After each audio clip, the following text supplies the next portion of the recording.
We have 3 minutes Yes, left. I keep forgetting the protocol. Sorry.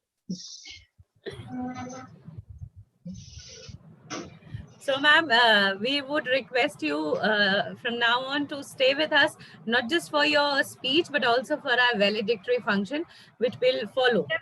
I would love to do that, but I have to go to the university. I have to take a PhD viva.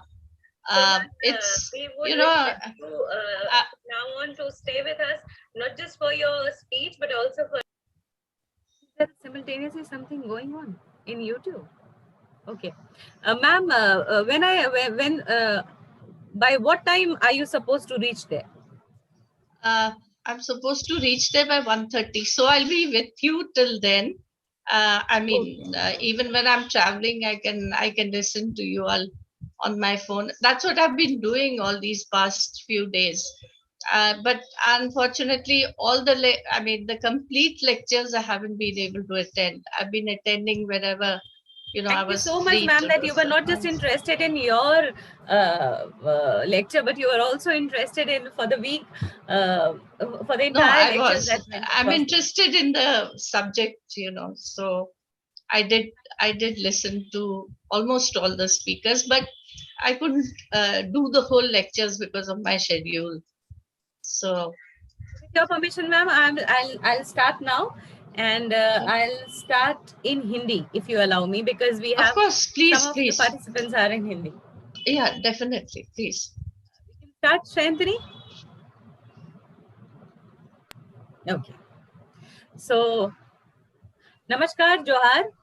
UGC STRIDE team की ओर से मैं principal investigator doctor Anjana Singh, अपनी colleague और को investigator doctor शयंतनी Banerjee, हमारे 2 research assistants Honey कुमारी और mister Vinod Kumar की तरफ से आप सबों का आज छठे और इस व्याख्यान माला श्रृंखला के अंतिम दिन पर आपका हार्दिक स्वागत करते हैं।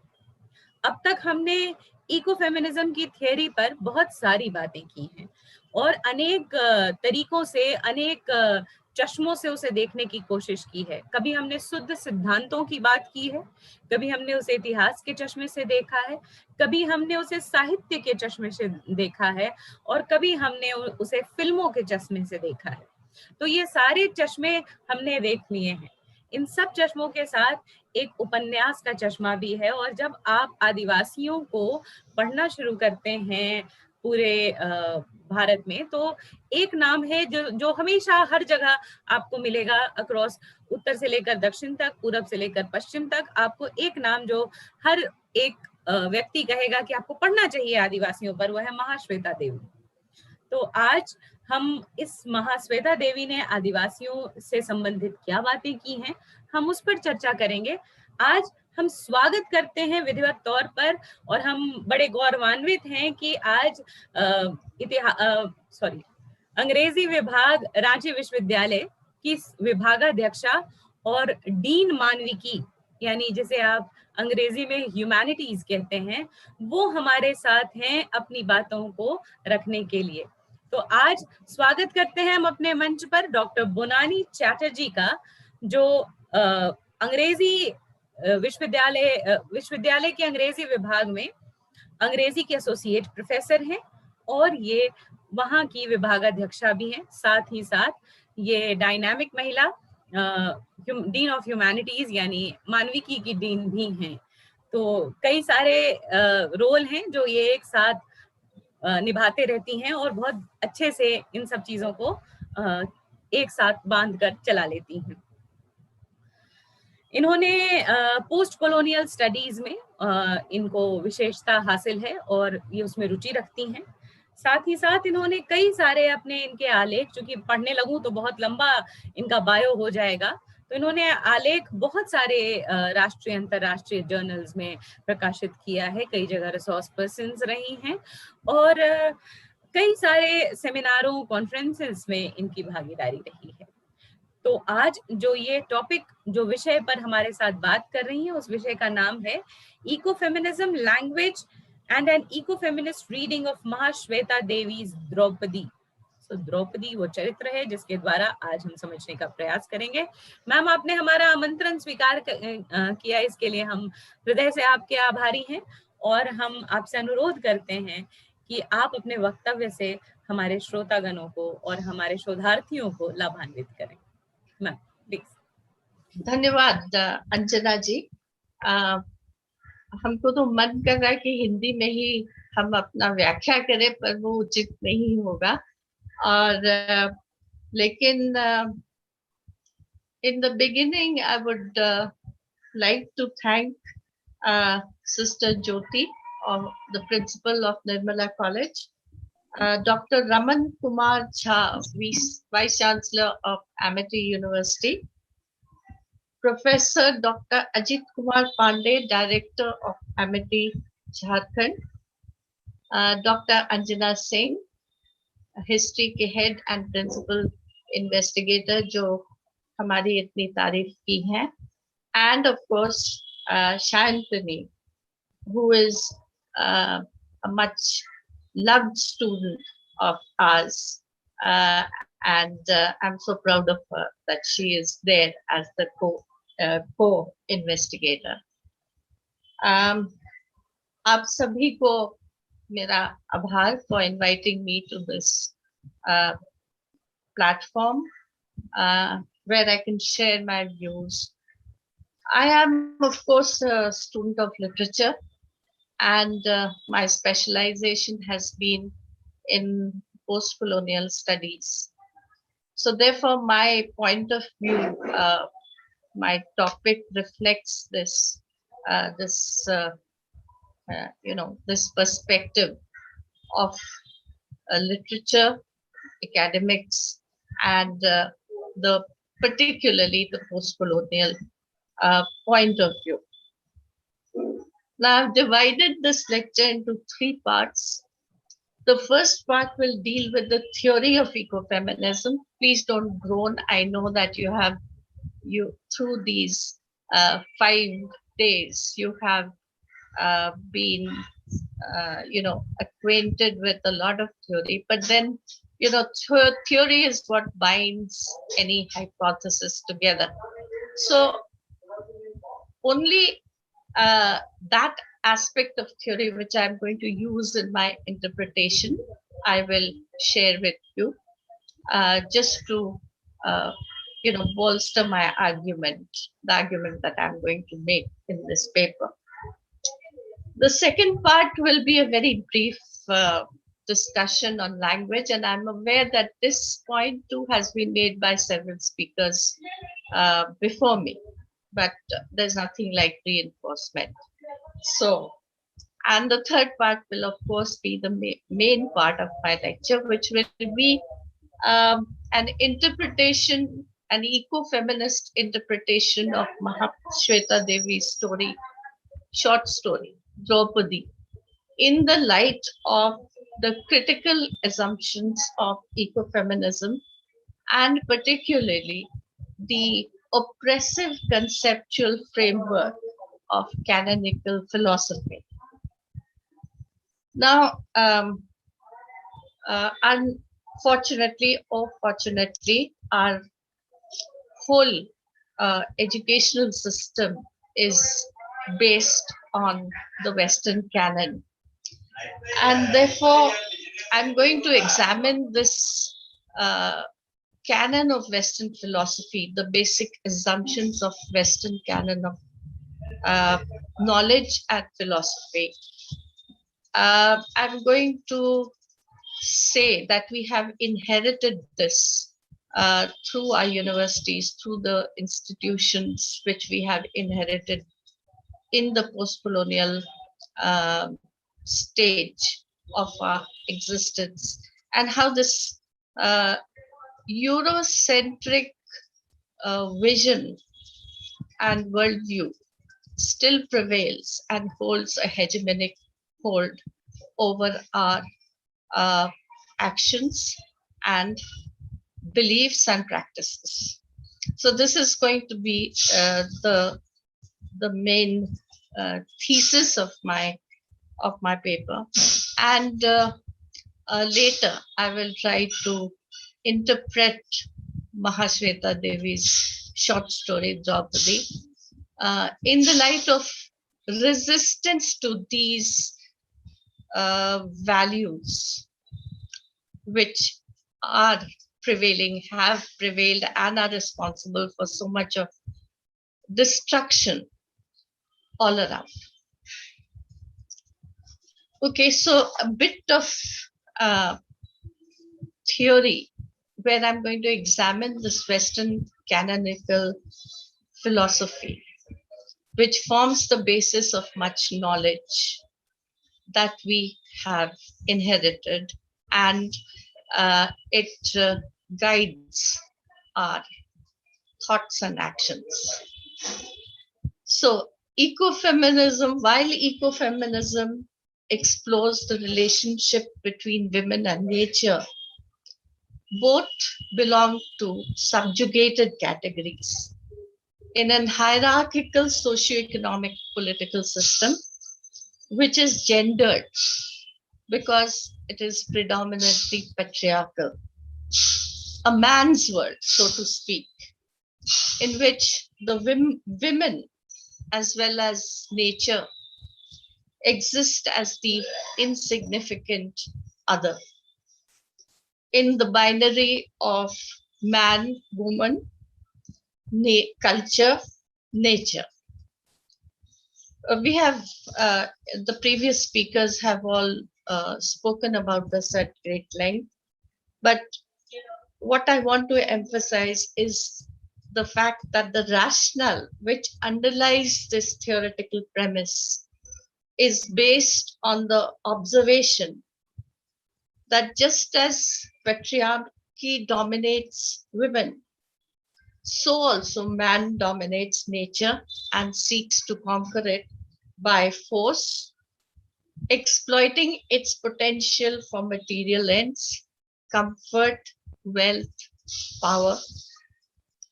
And we all recognize the fact that this exploitation has been taken to such extremes that the entire planet is now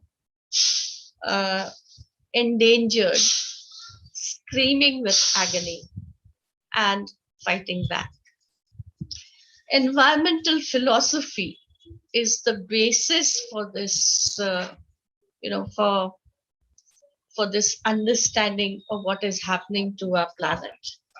And it offers a new understanding of mankind's relationship with nature, bringing into focus the harm done to subordinated groups in following the hierarchical structure of domination instead of a system of equal partnership and cooperation. So we have been told repeatedly, this has been repeated many times, that women and earth have a distinctive connection in that they both create and nurture, in the sense of the fact that they give life, they sustain it, they support it. And it is this new discipline called ecofeminism which recognizes this connection and participates in the redemption of both women and nature from oppression and exploitation. And it characteristically extends this agenda to all subordinated groups and subaltern groups facing domination and exploitation. I said that one of the theoretical premises of ecofeminism is that the rationale which has driven this earth to its present day environmental crisis is based on Western canonical philosophy, which has spread first through colonization and afterwards through globalization, which is just another word for neo-colonization. The teaching of this canon is prevalent throughout the world in the subjects taught in universities and various other institutions, which support this capitalistic money economy and culture of capitalistic patriarchy. Now, some of the key features of canonical Western philosophy are belief in reason and rationality. And of course, this reason and rationality is a man's prerogative. Yesterday's speaker, Dr. Rukaya, talked about, how these um, strong attributes are always associated with men, and of course, the the women are different in the sense that they they lack the powers of reasoning and rationality. Then there is this conception of both the ideal moral agent and knower as impartial, disinterested, and detached. Now, these three adjectives, if you uh, analyze them carefully, what it amounts to is that you be neutral so that you don't disturb the status quo. And that is the ideal knower. That is the ideal fount of knowledge, source of knowledge. The producer of the knowledge must be detached, disinterested. How can you be disinterested in something, in a subject that you are dealing with? And detached. You don't take sides. So what it amounts to is that you generate the ideal knower is the generator of knowledge which is non-committal, which maintains the status quo, does not question the paradoxes within, and does not disturb the existing order of thought and belief. Then, of course, there's this belief in dualism, such as reason versus emotion, and as previous speakers have pointed out, reason is male, predominantly male, and emotion is associated with women, one notch lower than the men. Emotion not to be trusted, reason the justification for anything, any action taken, or um, any particular set of beliefs to be authorized as the norm. Then there is the dichotomy between mind versus body. And in context of my discussion of Mahasveta Devi's stories, you will see here how Mahasveta Devi, in writing about women, and of course she writes about tribal women mostly, she makes this association with the woman and the body, and she deconstructs this association. But more of this, I will discuss this later. Then culture versus nature. Culture is man-made, associated with civilization over nature, which is wild and untamed and barbaric. Then there is this assumption that there is an ontological divide between humans and non-humans, and humans are superior to non-humans, animals, and nature. Then the last criteria, is universalizability. And this, all the, in the post-colonial context, in post-colonial discourse, this talking about universal values, in the Commonwealth uh, in the Commonwealth conference, which was held after the independence of India, in which there was an attempt to uh, bring the English language writers from the colonies under the platform of under the patronizing uh, influence uh, of uh, the British hegemonic hold. We have we have busted this idea of the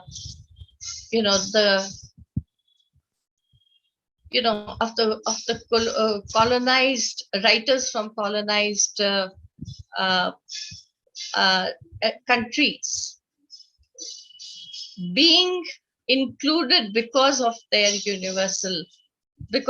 assertion of universal values. Now, what universal values amounts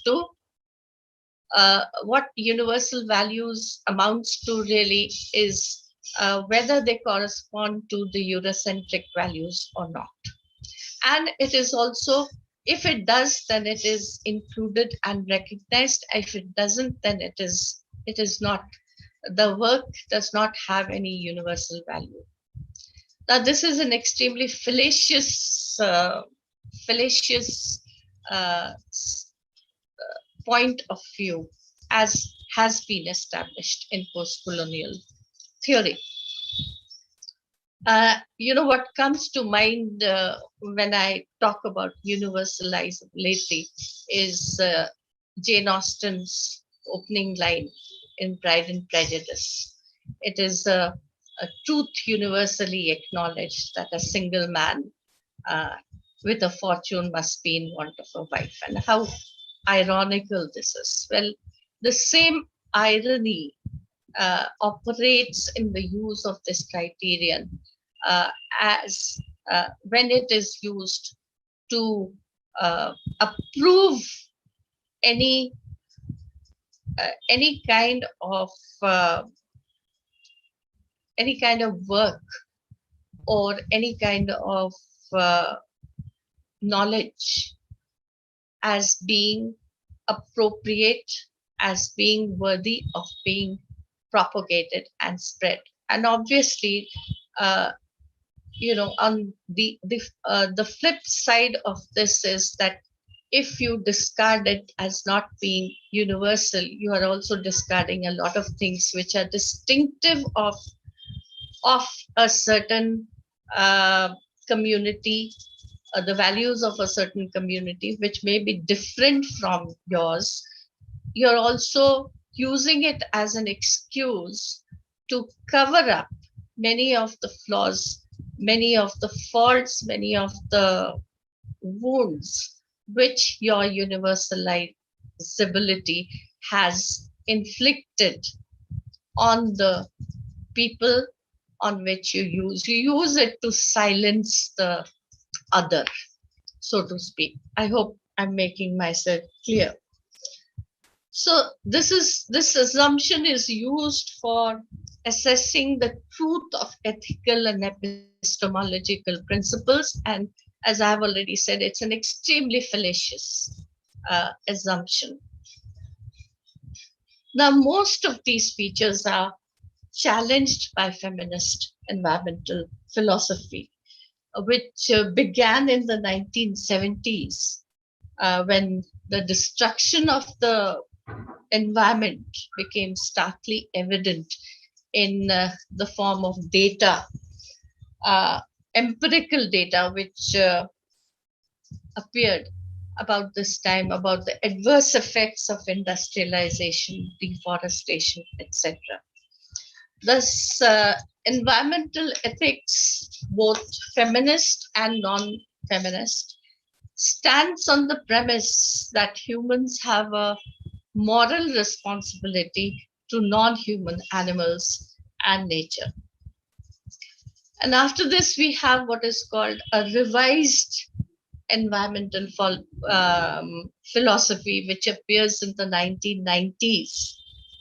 And this reflects the views on animal ethics, which has made, you know, very great contributions to the field. And now we have novelists like Chatterj, you know, who is uh, incorporating this into his novels. There are several other novelists who are incorporating the values of animal ethics and showing, you know, how these ethics have been um, flouted by, you know, by human beings all through these years. Then revised environmental philosophy also shows the interconnection between violence against women and violence against nature. And the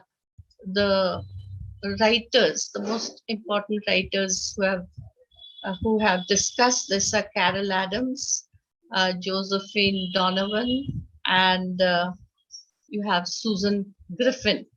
This is in the period of the 1990s to 2004.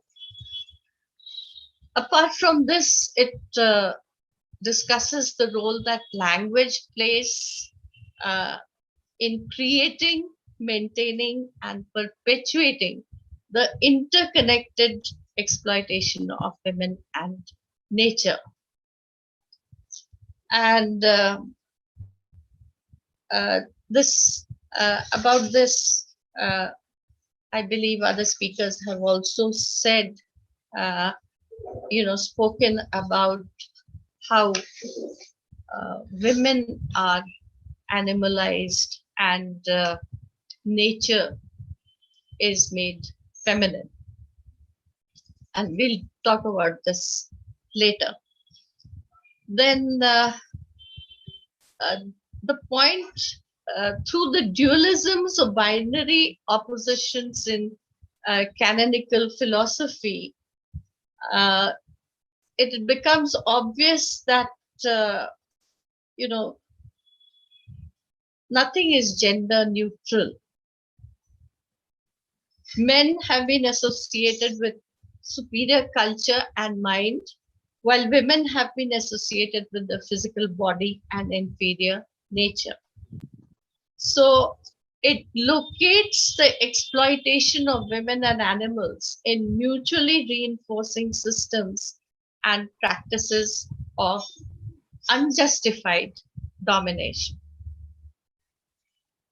The revised environmental philosophy is followed by expanded environmental philosophy, which retains some of the key features of the former and adds some new aspects. And one of these is Aldo Leopold's land ethic. And he wrote this land ethic in a book called the Sand County Almanac in 1949. Am I audible? Am I audible? Yes, ma'am, you are audible and you are visible. We are also Okay. playing on your slide. Okay, thank you. All right, so some features of Aldo Leopold's land ethic, you know, the moral community should include soil, water, plants, and animals, or what is collectively called the land. And the role of humans should change from conqueror to member of the land community. And he also says that we can be moral only in relation to what we can feel, see, understand, love, respect, and have faith in. And the last of his, you know, principles, which is probably the most important, is that a thing is right when it tends to निकलो निकलो निकलो बाहर निकलो when I can hear some people talking. Right, Yes. right. Uh, Uh, uh, participants. participants are requested to please keep your audio muted. आपसे निवेदन कर रहे हैं कि आप जितने भी पार्टिसिपेंट्स हैं कृपया अपना अपना अमित राज आप अपने आप को म्यूट करें अमित राज म्यूट करें अपने आप को Okay, thank you. So the last ethic which Aldo Leopold had written about, and which is probably which sums up my contention that that we must re-examine our ethical premises with regard to our attitude towards women and nature. So a thing is right when it tends to preserve the integrity, stability, and beauty of the biotic community. It is wrong when it tends to be otherwise. So the rightness or wrongness of actions is measured by the yardstick of the consequences. Whether uh, it relates to our moral integrity, whether it provides stability to our thoughts and behavior, and whether it preserves the beauty of the biotic community.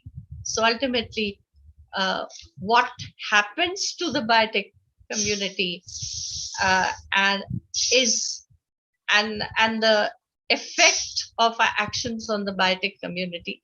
This is the yardstick by which we measure our own behavior towards these communities.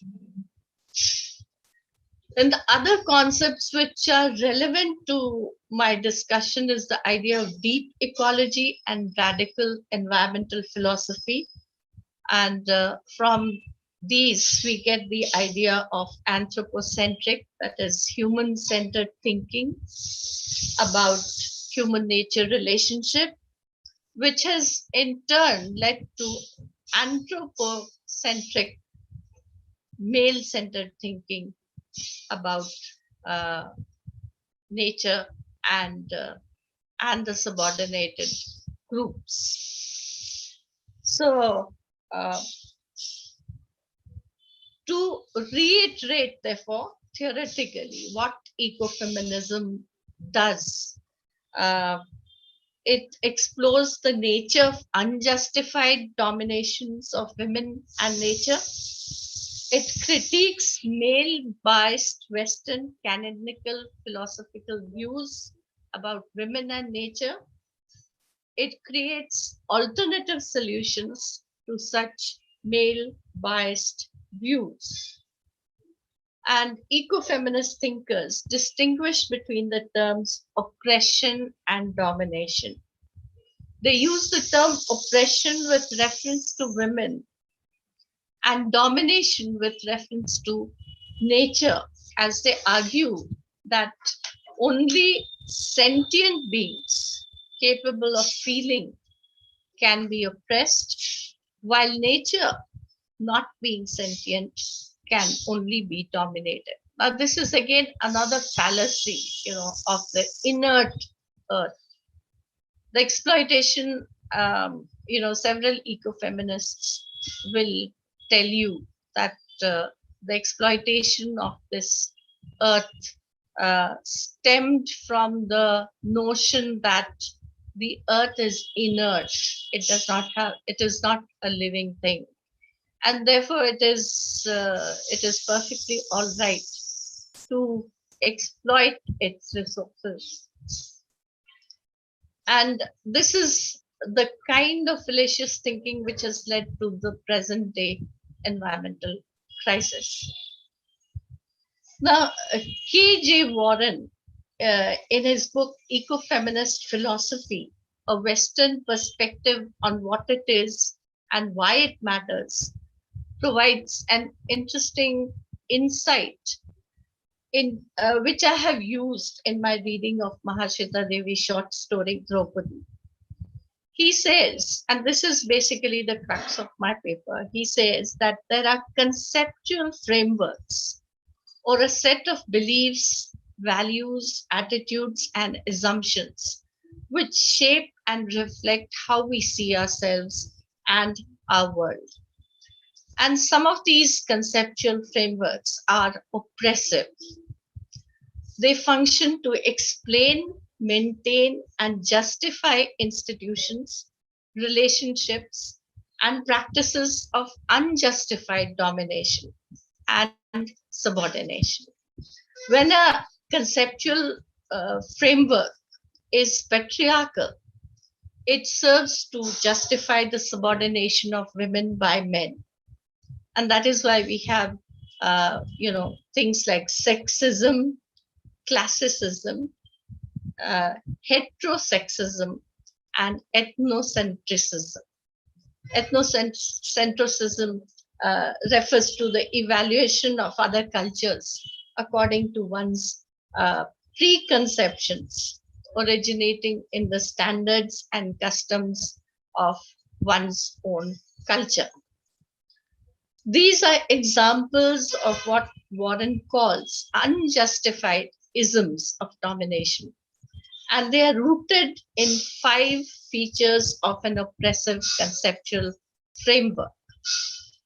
One, that the conceptual framework is value hierarchical.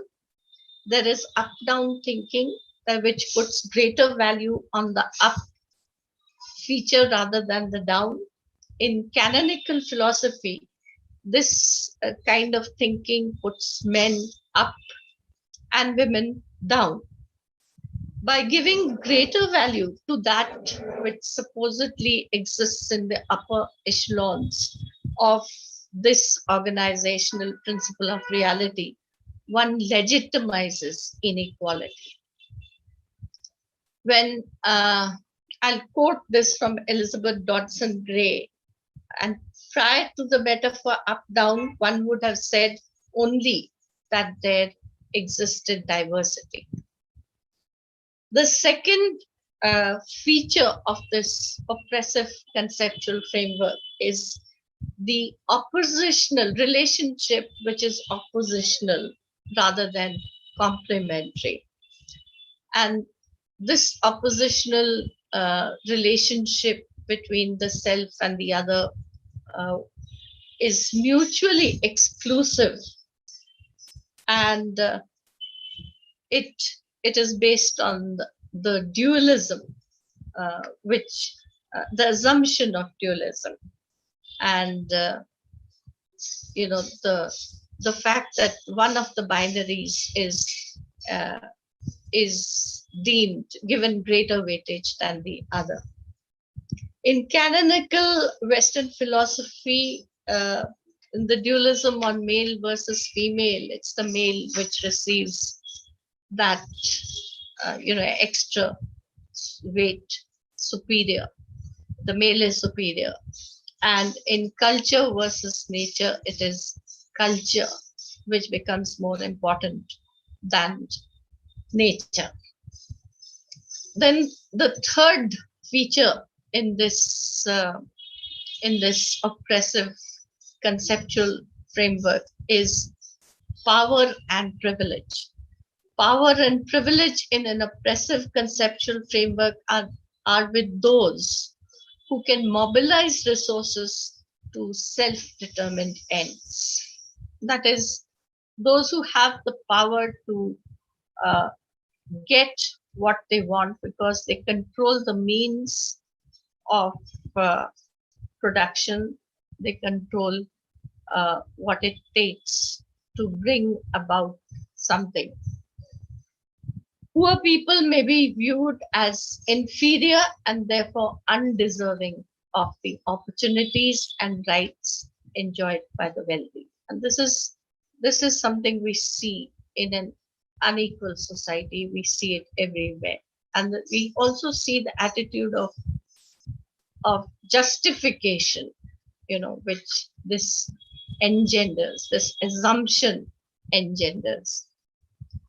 And lastly, there is this logic of domination, which operates, most blatantly of all, and which we do not question, whatever happens. This is the moral premise that superiority justifies domination.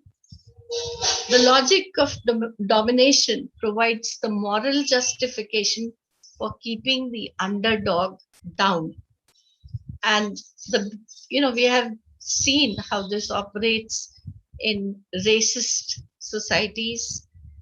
We have seen the whole history of apartheid in South Africa, where this moral justification, um, led to the existence of society which was so inhuman, and for such a long time, for such a long period of time, it was so difficult to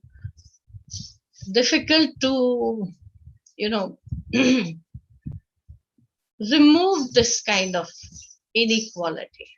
So the moral assumptions, or the so-called moral assumptions, I would say, which justify these acts of inequality, they exist in society, and they promote injustice all over.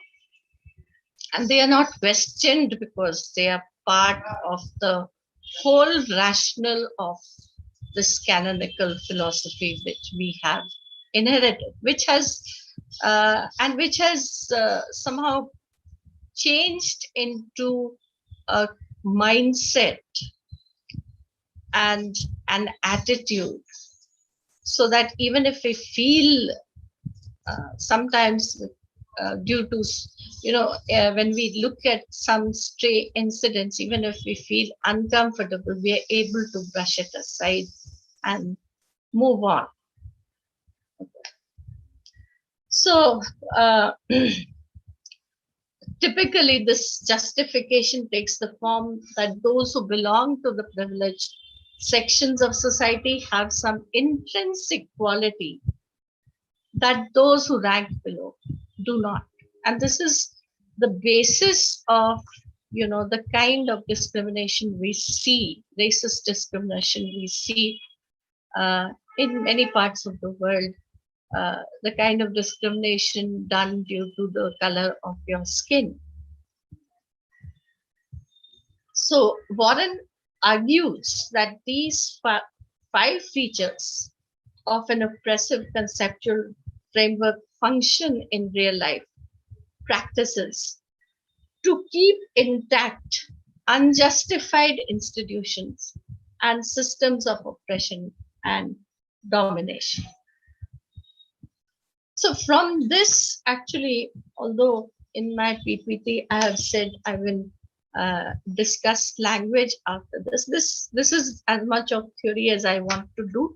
I just want you to keep in mind the concept of oppressive conceptual framework while I'm discussing Mahasveta Devi and Draupadi. And after that, I will end with a note on language.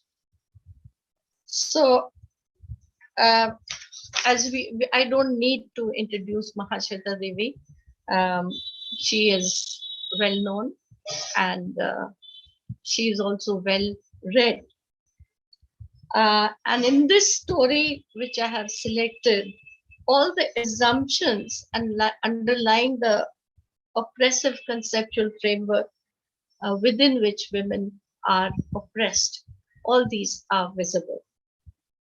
The story first appeared in a collection of short political narratives in Bengali called Agni Gorbo, and which means the womb of fire. And then it was anthologized in the collection Breast Stories, which is also translated by Gayatri Chakravarti Spivak. And the story which I am using for my criticism, for my analysis. It has also been translated by Gayatri Chakravarti Spivak. And and in the breast stories, these stories are about what I had said in passing in the earlier part of my lecture. These are stories which deconstruct the woman's body, and they show how, while the woman supports and sustains human life, supports and sustains nature, she herself, is gradually left to die. It's almost a metaphor for the earth in these terms. She dies supporting and sustaining life. And these stories are also, can also be seen in eco-feminist terms. And of course, it is the whole the material patriarchal system which does this to the woman.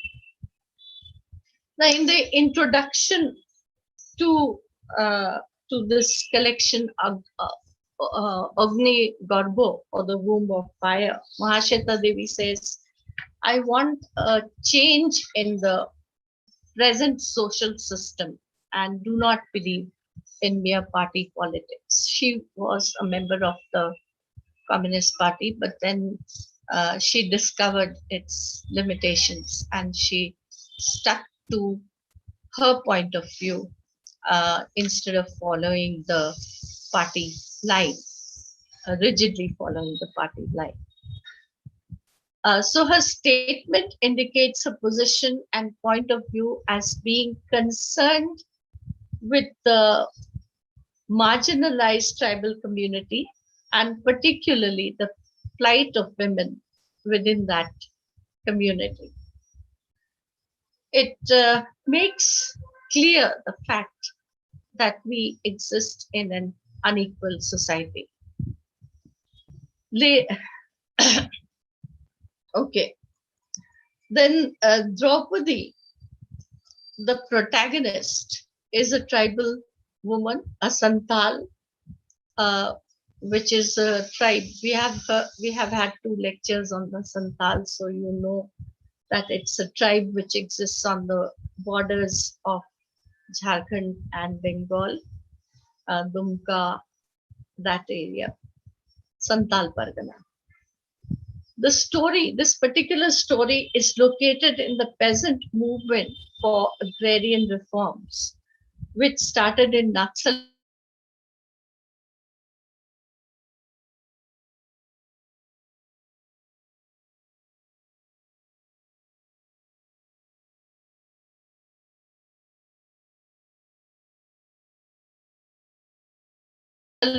left-oriented intellectuals of the educated middle class who actively organized the peasants being exploited as bonded labor by ruthless landlords and moneylenders.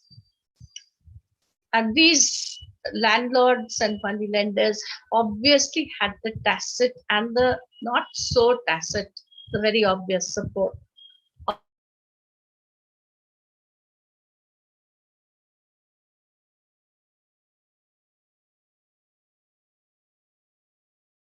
of present a dangerous threat to the state authority and therefore suppressed by the police and armed forces.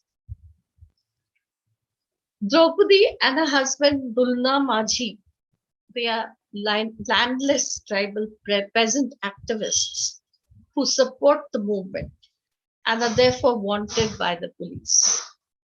In the story, they have purportedly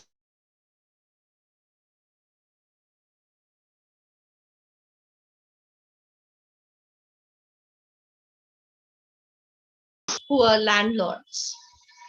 And we are also told that Suju Sahu had refused to share water from his tube wells, which had been dug with government money. And obviously, the government had sanctioned this money for tube wells for the whole village, but this money had been siphoned off by the landlord, and the tube wells were dug in his own private yard. And because of the caste class hierarchy, the untouchables and the tribals were not allowed to share this water. They were not given any water. And in this period of drought, this was the only source of water which the village had. So, this was the reason behind the killing of uh, the landlord, Surju Sanku, and his son. So, the government, the collusion, we can see, how the government supports those the landed gentry instead of the poor tribals. In I mean, how this is manipulated, how the funding is manipulated, and it goes into the coffers of private parties power, who have the power to do this manipulation. Okay, the social hierarchy becomes starkly evident, as is the fact that the state machinery supports the landlord moneylender nexus. So you have an oppositional um, relationship here between the haves and have nots. The logic of domination emerges from the fact that power and privilege are with this nexus and justifies their action.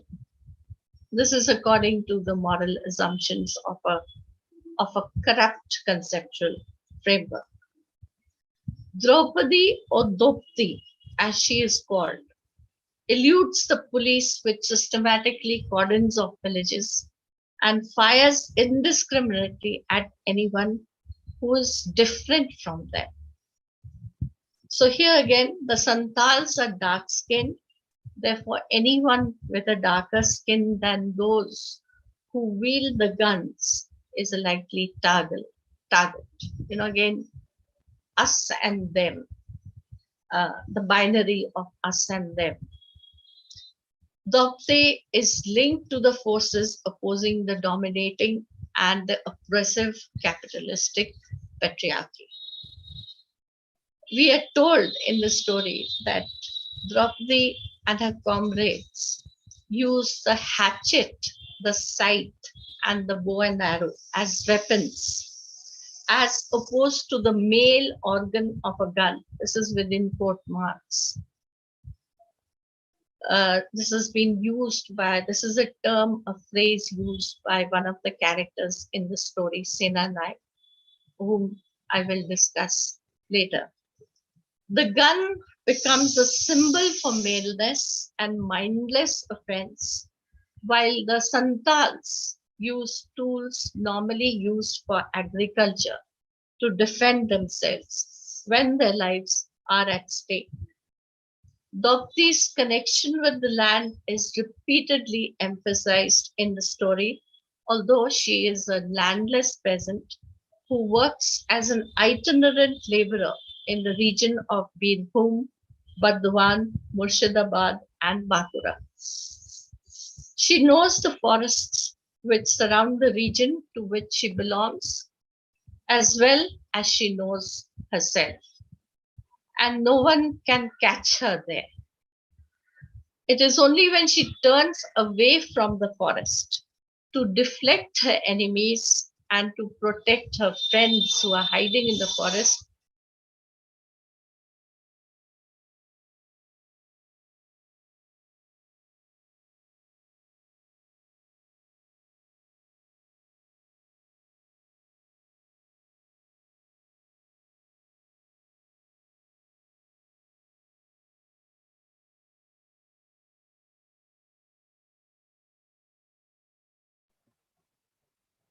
Sorry, it seems we have lost the connection with Bonani ma'am now. She is trying to reconnect, ma'am.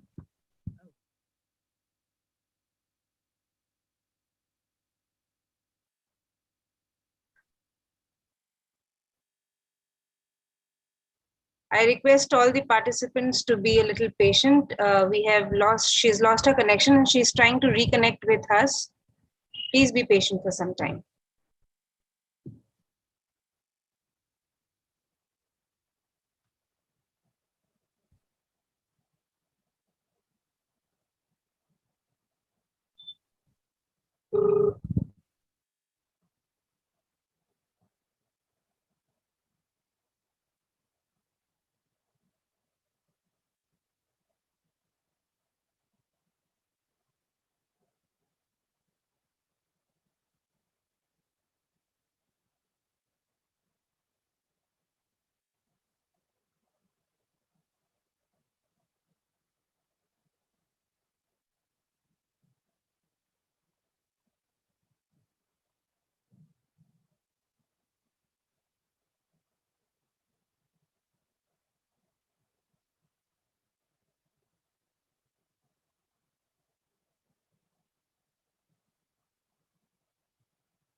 Yes, she has joined us.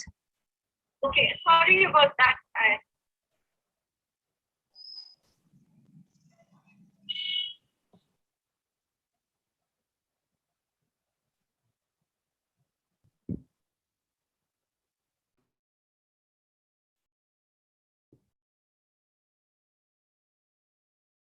Ma'am, please unmute yourself. Okay. Is that okay? Can you hear me? Yes, ma'am, we can hear you. And can you see me? No, or- we can't see you. Okay, now? Yes, now Now, we can see you. Yes. Okay. So, yes, I was talking about how Draupadi uh, and her comrades, they use the scythe and the hatchet as weapons when they have to defend themselves, as against the guns and which are used by the police force to hunt them down. So catching Draupadi is the answer to the affront she represents to the organized forces of state machinery, the police force armed with their guns, which again is an adjunct of the oppressive forces of landowners, who are representatives of capitalistic patriarchy. That a tribal and a woman should be able to outsmart the police for so long is unacceptable. Therefore, the sin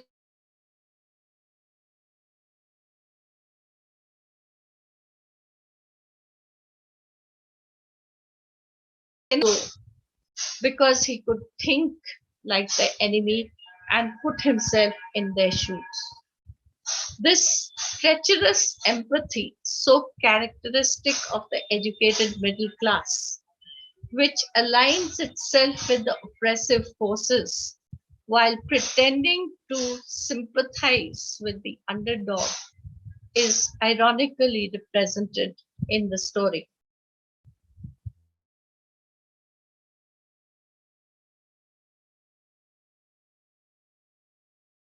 Is that, like Prospero, he would hand over the mantle of knowledge to a new generation.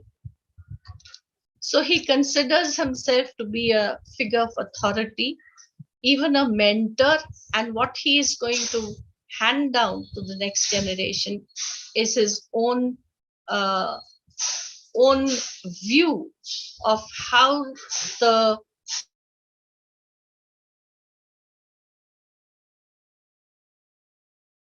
hand down his attitudes his behavioral notions, and he's going to hand them down with the justification of authority.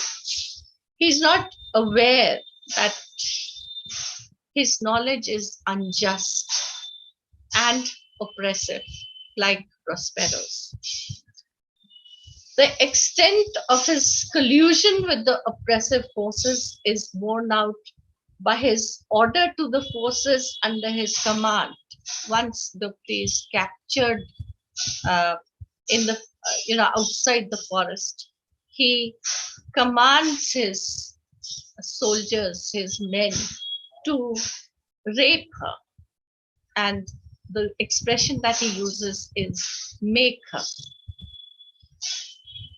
So Draupadi is raped repeatedly by all the soldiers until she is, there's nothing left of her. Her womb is totally torn apart. Yet the multiple rape, the tearing apart of a womb, literally does not defeat her. She rises naked and unwashed to confront her rapist, who is rendered speechless after his eloquence and attempts to justify himself. Draupadi is not shamed, she is not silenced. And I will quote a part of this story, this part of the story from the text. Draupadi stands before him naked, thigh and pubic hair matted with dry blood, two breasts, two wounds. And her response to Senanayak's bewilderment. Senanayak is, absolutely, he's speechless. And her response to Senanayak's bewilderment at her refusal to clothe herself is, she says, "What's the use of clothes? You can strip me, but how can you clothe me again? Are you a man?" The earth itself could be asking this question of the, rapacious human kind, which has ravaged its resources, raped it multiple times so that she can only defy by showing her wounds in its darkness. The question, "Are you a man?" deconstructs the very concept of masculinity and manhood, so valorized in the ethical framework of patriarchy. Draupadi says, "There isn't a man here that I should be ashamed. I will not let you put my cloth on me. What more can you do? Come on, counter me. Come on, counter me." Now, Draupadi uses the word counter for the word encounter, which we all know is a euphemism for, for the killing of prisoners in custody. Draupadi pushes Senanayak with her two mangled breasts, and for the first time, Senanayak is afraid to stand before an unarmed target. So, to Senanayak, Draupadi is not a human being, not a sentient being. He owes no moral obligations to her because she is simply a target. Draupadi rises to ask the perpetrator of the violence and crime against her to counter her. And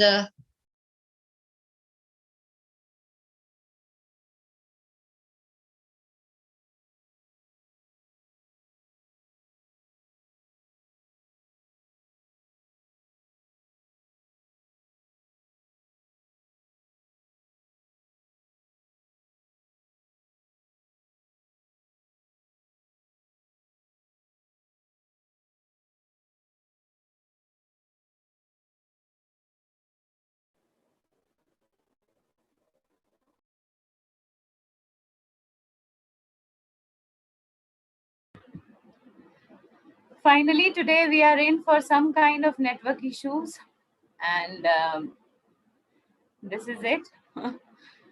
There are few things beyond our control. So we deeply regret and apologize for all this.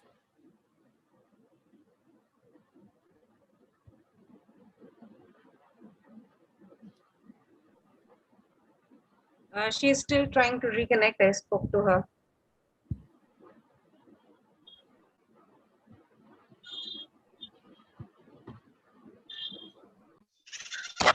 In the meanwhile, I welcome Dr. Sister Jyoti Kispota, Principal Nirmala College, Ranchi, for being with us. Welcome, Sister Jyoti.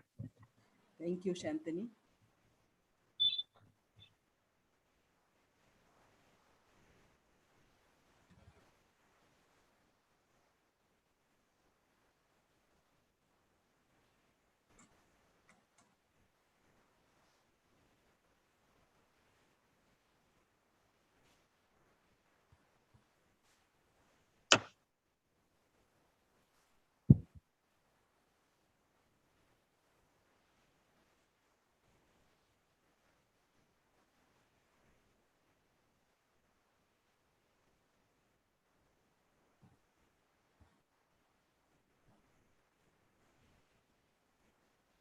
Let us just wait for 2 more minutes. She's in conversation with me.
By the time we restore our connections with Dr. Bonani Chatterjee and get back to the lecture, as you know that today we have some kind of network issues.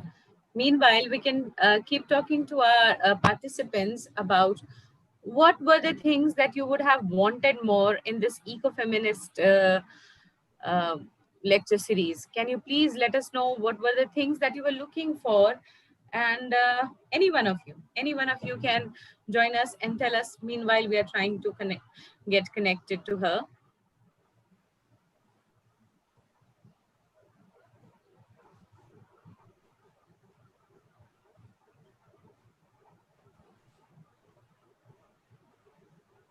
We would request our participants to please say a word or two about what were their expectations from this lecture series and uh, how far they have benefited or not been benefited by that. Okay, Dr. Bonani Chatterjee is back and we'll resume our lecture. Okay.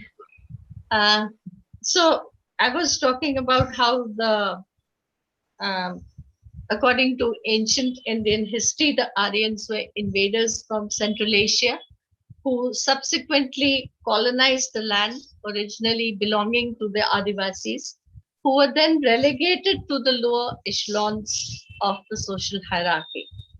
This marginalization was repeated with the European colonial enterprise of the 19th century and accompanied by the assumptions of race color hierarchy. It is also obvious that the second colonizing process following the Industrial Revolution was one motivated by greed for material wealth and therefore more predatory and cruel. The system of capitalist patriarchy came into existence with its onset and still continues. In the story, we have two uniformed Sipahis discussing Draupadi's name as being inappropriate for a tribal. And this signals us to the process and practice of differentiation, which is part of the oppressive conceptual framework. Race, color of skin, language, all become signifiers of one's place in an hierarchical society. There is little attempt to understand the Santali language, and even experts fail to translate Draupadi's song or her husband's last words. Draupadi's song, I'm told, may be a metaphor for the confrontation between the lighter skinned oppressors and the darker skinned victims. It could be a war song, but those on the side of power and privilege reduce it to nonsense. In another place, we are told not merely the Santals, but all the tribals of the Austro-Asiatic Munda tribes appear the same to the special forces. This deliberate blurring of distinctions is actually a reduction of identity, a blurring of history and culture. In fact, a denial of the right to equality. And this is a familiar trope in the history of colonization, where history of the other actually begins with the conquest of the invader. It is assumed that those who have power are right because they have brute force and the whole sophisticated machinery of the state at their command. It's an organized force, whereas in opposition stands the unorganized sections of society. One interesting feature about the way this story is written is the inclusion of English words in the Bengali narrative. Gayatri Chakravarti Spivak's translation retains these English words in italics. And in this narrative, the armed police force and its mastermind, Sena Naik, have been genderized. This genderization again is a mark of resistance. Normally, genderization takes place where women and are, on the other side of the binary. They are the lesser force or the lesser entity. But in this story, the genderization has been, it's a masculinization. It's a kind of all the oppressive forces. And that, I feel, is a deliberate attempt on the part of the writer to link the oppressive forces with the male patriarchy. So it is clearly a masculine force which hunts Draupadi down. Sena Naik's name itself is symbolic of this, as is the phrase he uses, the male organ of a gun. Almost all the English words I used are associated with military or police operations, oppressive forces. And Draupadi is referred to as the most notorious female because she's the one who has defied capture, long wanted in many ... These phrases are read out from the police diary. Operation Forest is the plot to capture Draupadi, and it also destroys the forests surrounding the villages. The forest is literally trampled down by the forces, armed forces. Other English phrases associated with Senanaik are practice, theory, apprehension and elimination, legacy, hypothesis, justifiable. These italicized English words appear to seek justification for an obviously immoral act, very similar to the justification that European colonizers offered in the form of the white man's burden. The military action is punctuated by the repetitive, I'm quoting, march, march, march. Then surrender, surrender, surrender. No surrender, no surrender. More down the village. More men, women, and children. Fire, fire. All these words are there in the Bengali narrative. All these words occur in English. The whole operation is directed towards capturing the insurgents. And the use of these phrases in English indicates a structure of dominance and practice which has been inherited from the colonial masters, and it has been deeply ingrained in the minds of the inheritors of this system. Senanaik, we are told, has read all the standard books, and one of these books mentioned is First Blood. And he has seen in this book the approval of his thought and work. First Blood, incidentally, is, if you have seen the movie, Arnold Schwarzenegger is the epitome of the word macho, the six-pack, eight-pack idea of man and manpower. This whole thing is ironical, becomes ironical in context of the emasculation which Senanaik experiences at the end when Draupadi confronts him. So I see Mahasveta Devi deconstructing masculinity as regarded, as understood in terms of patriarchy, in terms of capitalistic patriarchy. There is almost no attempt to rationalize the killing and the rape. Oppression is a birthright. We are told casually that the hunt for Draupadi and her husband, in the hunt for Draupadi and her husband, several tribals have been killed accidentally by mistake, but their deaths are inconsequential. Draupadi must be captured and raped to show who is master. That she does not submit at the end is incomprehensible to the perpetrators of this action. In their oppressive conceptual framework, this cannot happen because there is no one left to question, and all evidence of the crime is swept away. Again, with the collusion of the hegemonic forces in power.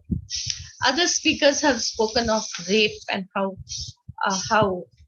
the rapes of tribal women have gone uncontested and justice has never been done. It will never be done because the oppressive conceptual framework does not allow it. I have used Draupadi's story as an example of what can happen in an oppressive conceptual framework to women and to the earth. For centuries, the violence against women by men has been justified by blaming the women or simply destroying the evidence of crime against them. Similarly, the earth has been exploited till its resources have become limited and are being fought for under many guises. It's all these wars, the America launching an attack on Kuwait overnight, Iran, Iraq, uh, under the guise of ideological differences. Actually, the wars are being fought for the remaining resources of the earth, which tells us that the powers that be are afraid of for their lives, for their survival. Anyway, in conclusion, I would like to point out that the tribal communities offer alternative ethical conceptual frameworks, alternative ways of looking at the land, alternative patterns of thought and behavior govern their relationship with the land and, by extension, their community. These worldviews are important ethical statements about our responsibility towards nature and should be explored and emulated. Recently, I read two books given to me by Eva Hansberg, Ramdayal Munda's Song of Sosobonga and Adidhar. And in these two books, I find some of the basic ideas of an alternate worldview. They offer a complementary structure of society instead of an exclusionary one, an oppositional hierarchy of society. And there is no ontological divide between human and nature. Both coexist in a mutually supportive system, and there is diversity instead of hegemony in the power relationships in society. So man is not the master, but an equal partner, along with women, non-human animals, and nature. That is, I come to the end of my lecture. I have left out the portion on language, which I feel other lecturers have already done and focused only on my analysis of the story. And all these interruptions must have jarred on you as it has on me. I'm sorry for that, but the net is never reliable. So thank you very much for your patience in listening to me. And if there are any questions, I'm ready to answer. Thank you so much, ma'am, for such an enriching and insightful talk and giving us a critical perspective into understanding Mahasveta Devi's works through the lens of ecofeminism. Thank you so much. There are some questions. I would first request Mr. Mani Mohan Mehta to unmute himself and switch on his video and ask the question himself.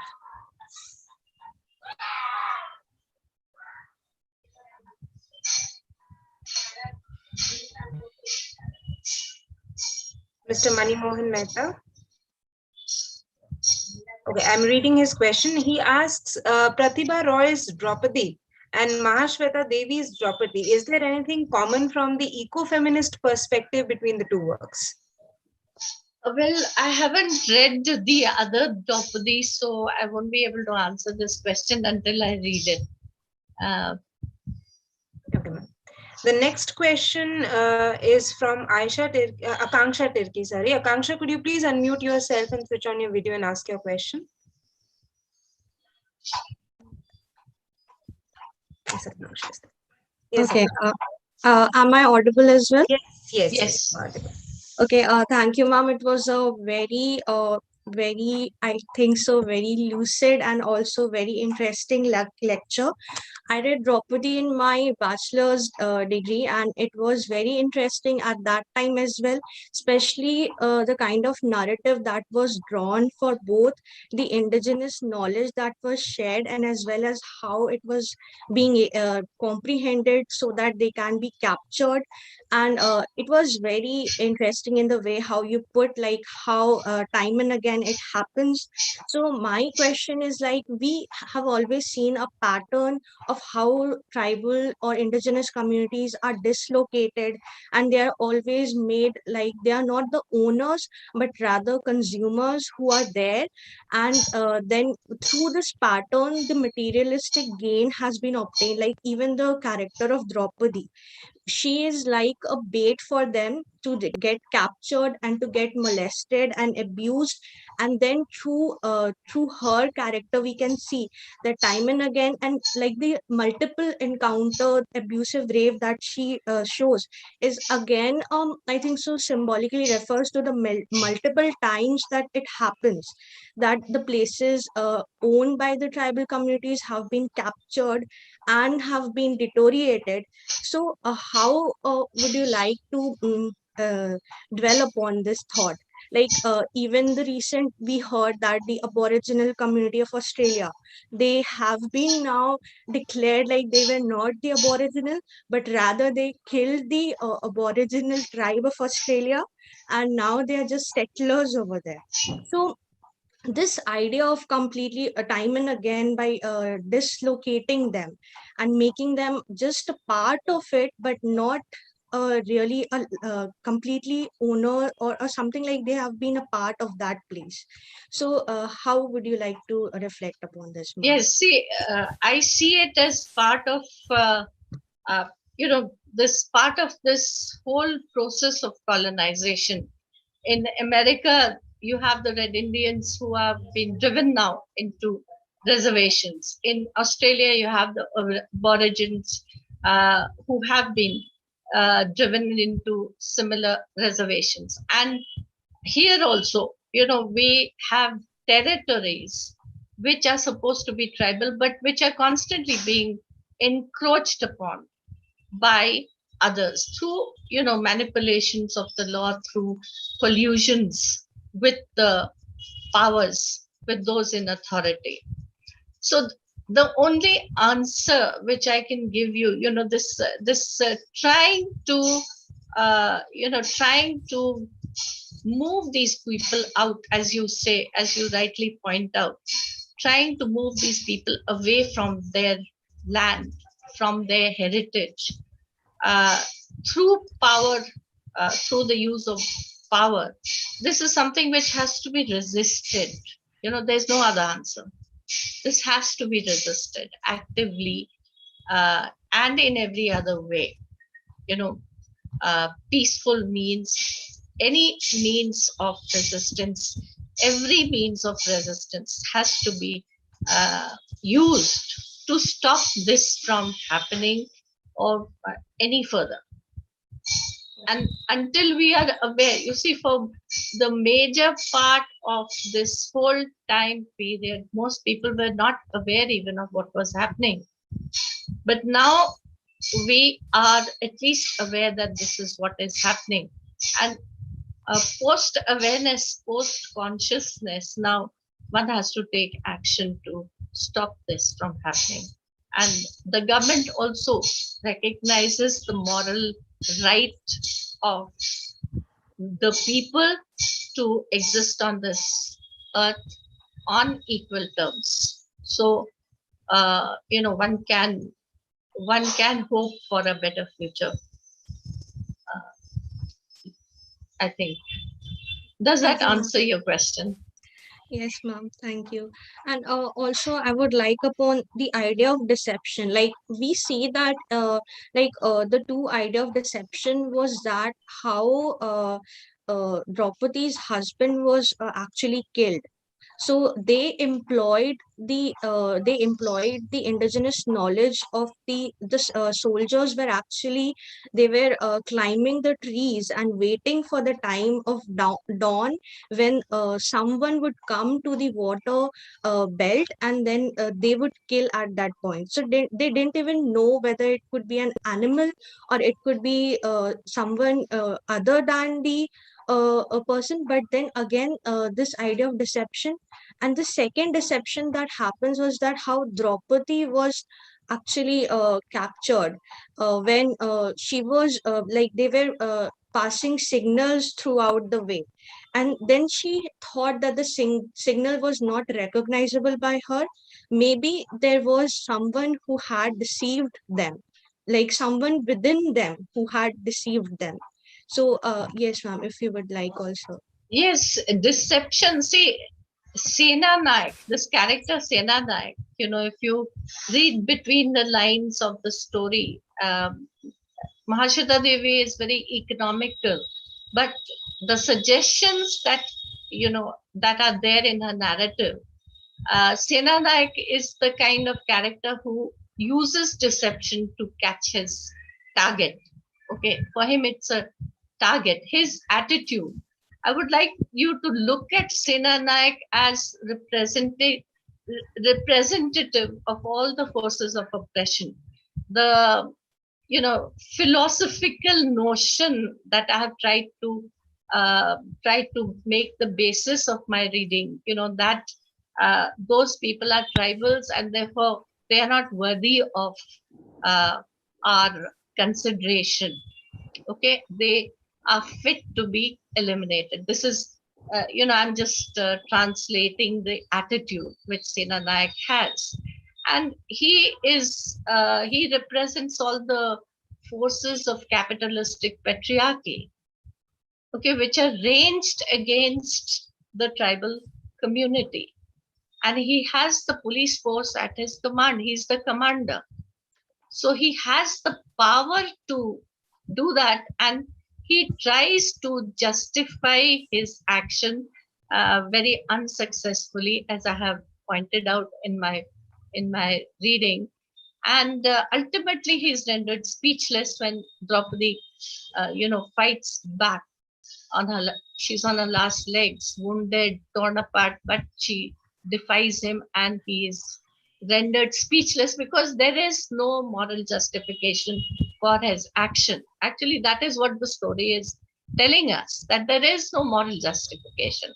No matter how many words you use to show that, you've read this, you've read that, and you're following the manual. Ultimately, you're just using your power to crush somebody who is, uh, who's not an equal in this sense, that doesn't have the power that you possess to fight back. Yes, ma'am.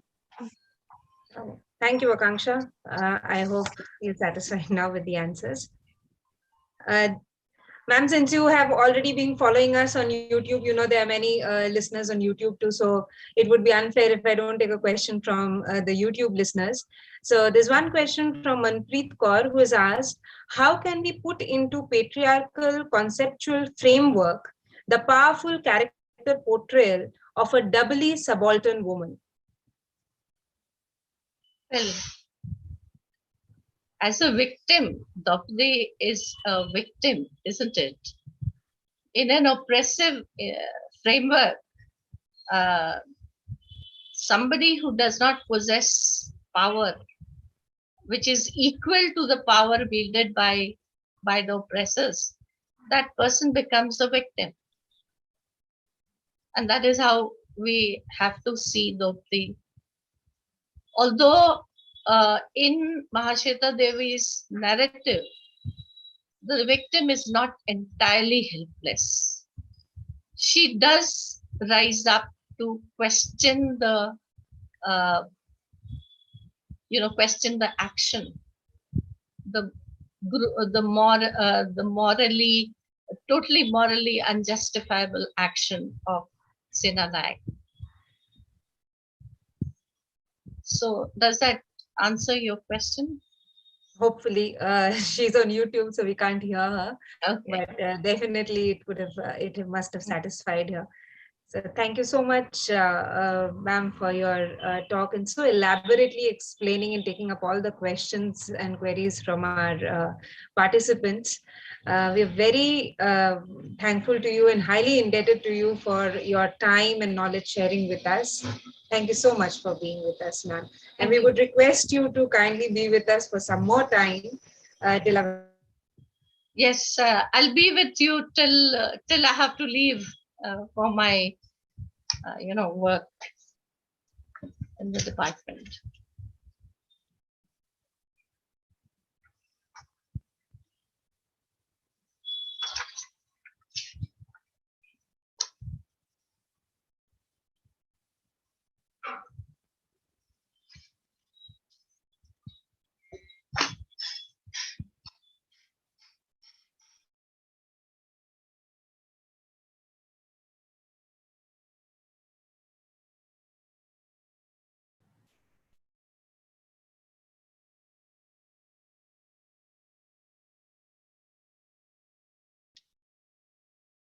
I think I got disconnected. So, ma'am, thank you once again. And I don't know whether you could hear me or not, but I am really thankful to you for taking up these questions and answering them so elaboratively. And we're really indebted to you for your time and for your knowledge sharing with us. Thank you. And it's a humble request that you be with us through the valedictory session too. Thank you so much, ma'am.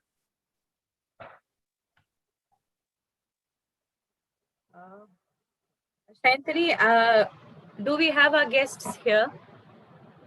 I think they're trying to join, ma'am. They have not yet joined. Registrar sir has just messaged that he's joining.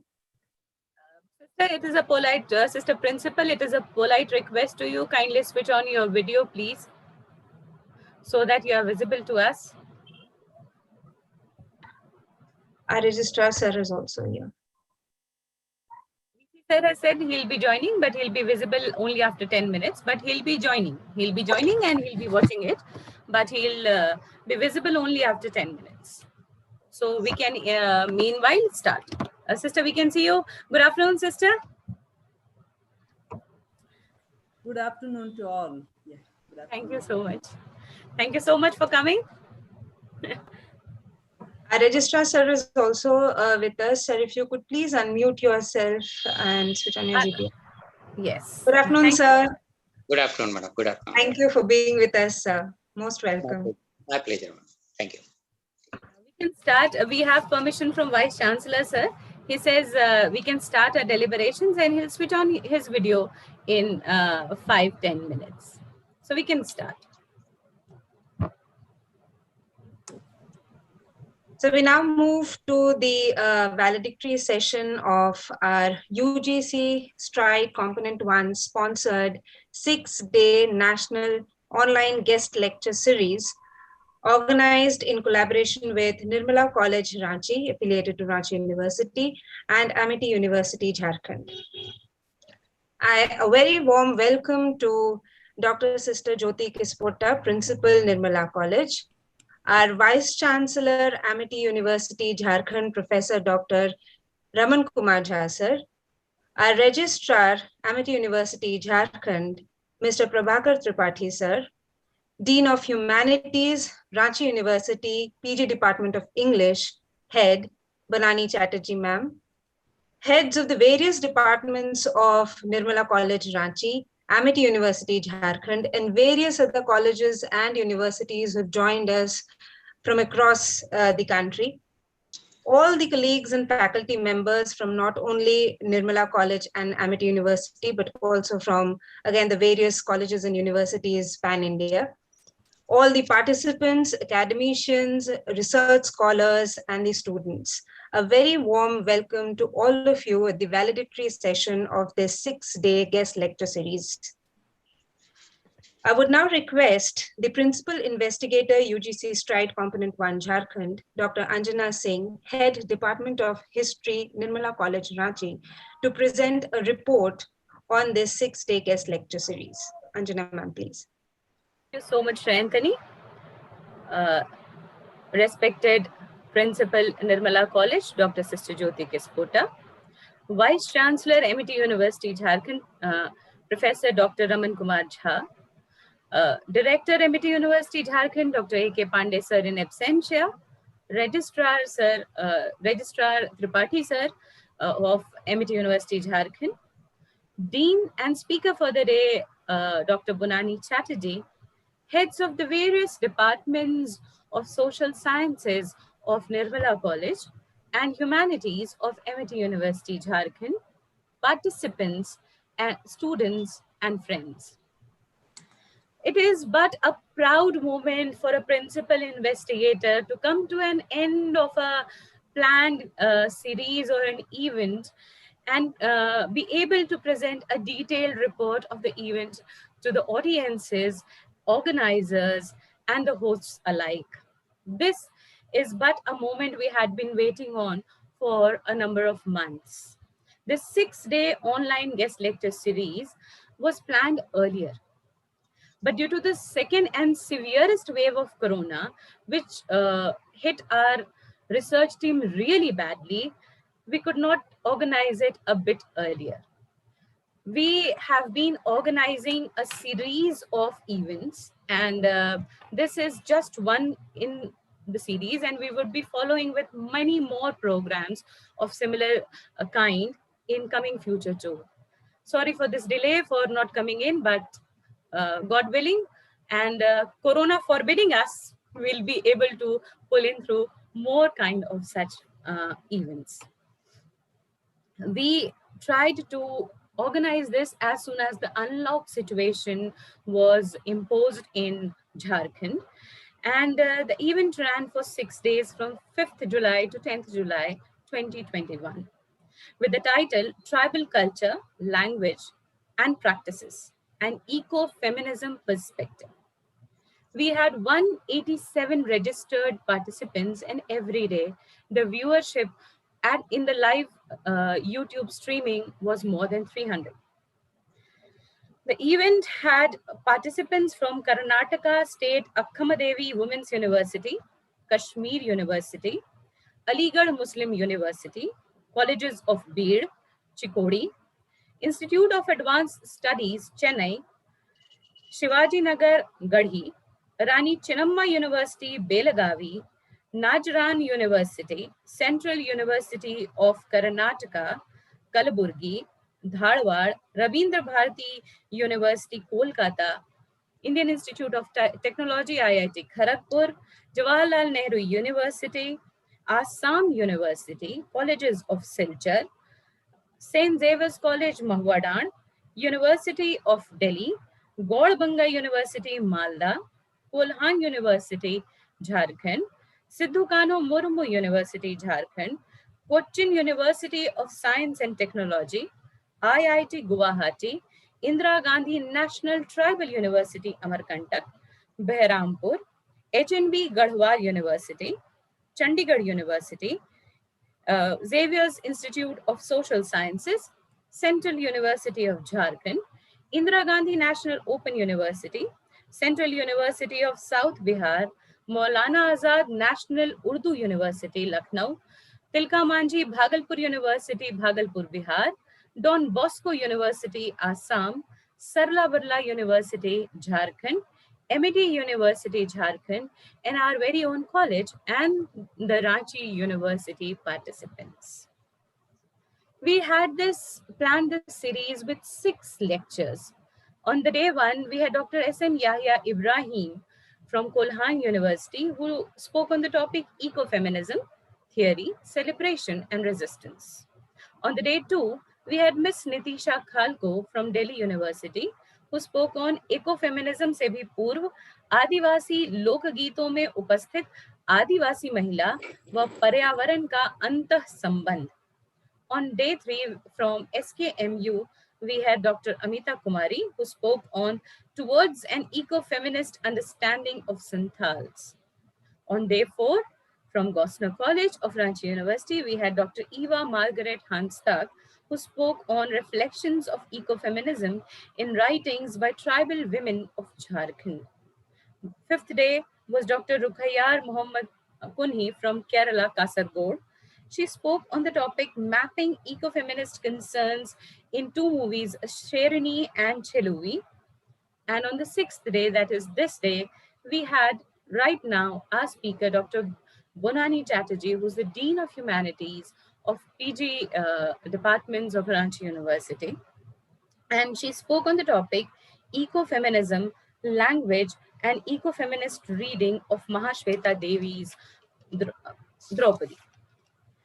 Now, after an assessment of the feedback forms that you and attendance form that you have been, that all the participants have been filling for the entire days, we came across to several interesting comments regarding these, which I would like to share with our esteemed guests and the participants alike. On the day one, there was Mr. Tarun De from IGNU, Indira Gandhi National Open University, who gave a comment that got introduced to a new topic. So this was, in the beginning, ecofeminism was introduced as a new topic to the audience. Vaibhav Kulkarni of Karnataka, Dharwad, said that comprehensive information was provided on both the theoretical aspect and the things were clearly explained. By day two, Shabina Omar said that it was insightful and enlightening, and they understood the various aspects of this theory. Amrita from Ranchi University said that it was a detailed presentation with very helpful tips. By the time we were on the day three, the comments were from a person of Professor Mani Mohan from Government SGS PG College, who is himself a professor, that tribal society is patriarchal too is information for him. And that environmental issues are feminist issue is something that he came across in these deliberations. Pragya Lal from Ranchi University said that she appreciates all the current aspects and the relationship that has been talked about between the capitalism and patriarchy. By the time we had reached day 4, Valentin Sinduria from Loyola College, Chennai said he got to know more about the Adivasis and his information is increasing every day. Raman Mohit Marandi from IIIT Guwahati said such kind of sessions really helps in understanding the small yet essential elements of the tribal society. By the time we had reached day 5 and finished it, the comments from coming far from Chandigarh University was that they understood difference between all the aspects of ecofeminism by that time. Navinandan Kumar from MIT University said that he loved the comparison between personification of nature and wildlife. And we are awaiting for the feedback comments that would come for entire day, not just the today's speaker alone, but for entire efforts today, for all the 6 days we have taken in your attendance come feedback form that you are filling. Your feedback, your suggestions are more welcome. This is not the ultimate thing that we have planned, and we always are open to criticism and suggestions. So please come forward with your constructive criticism and not destructive ones, of course, the constructive criticism and suggestions, which are very, very valuable for us. We read them, we learn from them, and we are trying to improve on them always. I would also like to bring it to the notice and information of the entire peer audience that for all these 6 days, the UGC Stride research team has been trying hard to provide all the links properly on time, to provide the summary both in English and in Hindi for the listeners who can understand things better in Hindi and for the audience who can understand things better in English. So it was a participative kind of guest lecture series that we had tried to conduct. And we believe that we have been able to channelize a discussion on this perspective and have at least generated a sense of interest amongst the researcher, academicians, and scholars of tribal studies to discuss these issues. This entire lecture series was possible only because of 3 agencies. First is the UGC itself that came up, University Grants Commission New Delhi, which came up with the scheme, which is our sponsors, without which we cannot organize anything. The second being Nirmala College, which has been very prompt in assisting all the activities, whether financial, whether it is moral, or whether it is economic or digitized or network support. We always have had very good helping hand from Nirmala College. So the institutional support that we are getting from Nirmala is by all standards exemplary, and we continue to improve by the help and the expert comments that we have been getting from our institutional head and the team that is at the back of our hand. We have also been tremendously benefited by the technical team and the vice chancellors, directors, and the registrar's suggestions that we have been getting from MIT University, Jharkhand. MIT University, Jharkhand is running simultaneous programs for faculty development, and yet they always have a time for all the activities that are organized in collaboration or by them. So thank you for being academically active and generating a kind of discussion in the academia. We are deeply thankful to you, and I have been in a position to present this report only because of you. This report would be incomplete if I don't talk about the efforts of my dearest and lovable co-investigator, Dr. Shayantani Banerjee, who has worked really, really hard to make all this happen today, as she has been always, a smiling face, and who's not even deterred by network disturbances. So I heavily bank on her for everything that goes on. Thank you so much, our research assistants who have been there for us, who have been an active participants, and who are carrying the difficult work of field researchers beyond this organizing these programs. So as a team, as a principal investigator, I today, to all the participants and to all the members who have been here, I extend my heartfelt thanks and hope to have similar cooperation from you for all other times. Thank you so much. Johar. Thank you so much, ma'am, for your kind words. I would now call for a participant assessment. The first participant that I would like to introduce to you and call is Aisha Jennifer Tirki. Aisha, if you could please unmute yourself and switch on your video and share your experience of this 6-day online guest lecture series with us. Aisha. Thank you, ma'am. Good afternoon, one and all present here. I am Aisha Jennifer Tirki, and I am currently a research scholar from NIT Jamshedpur, Department of Humanities, Social Science and Management.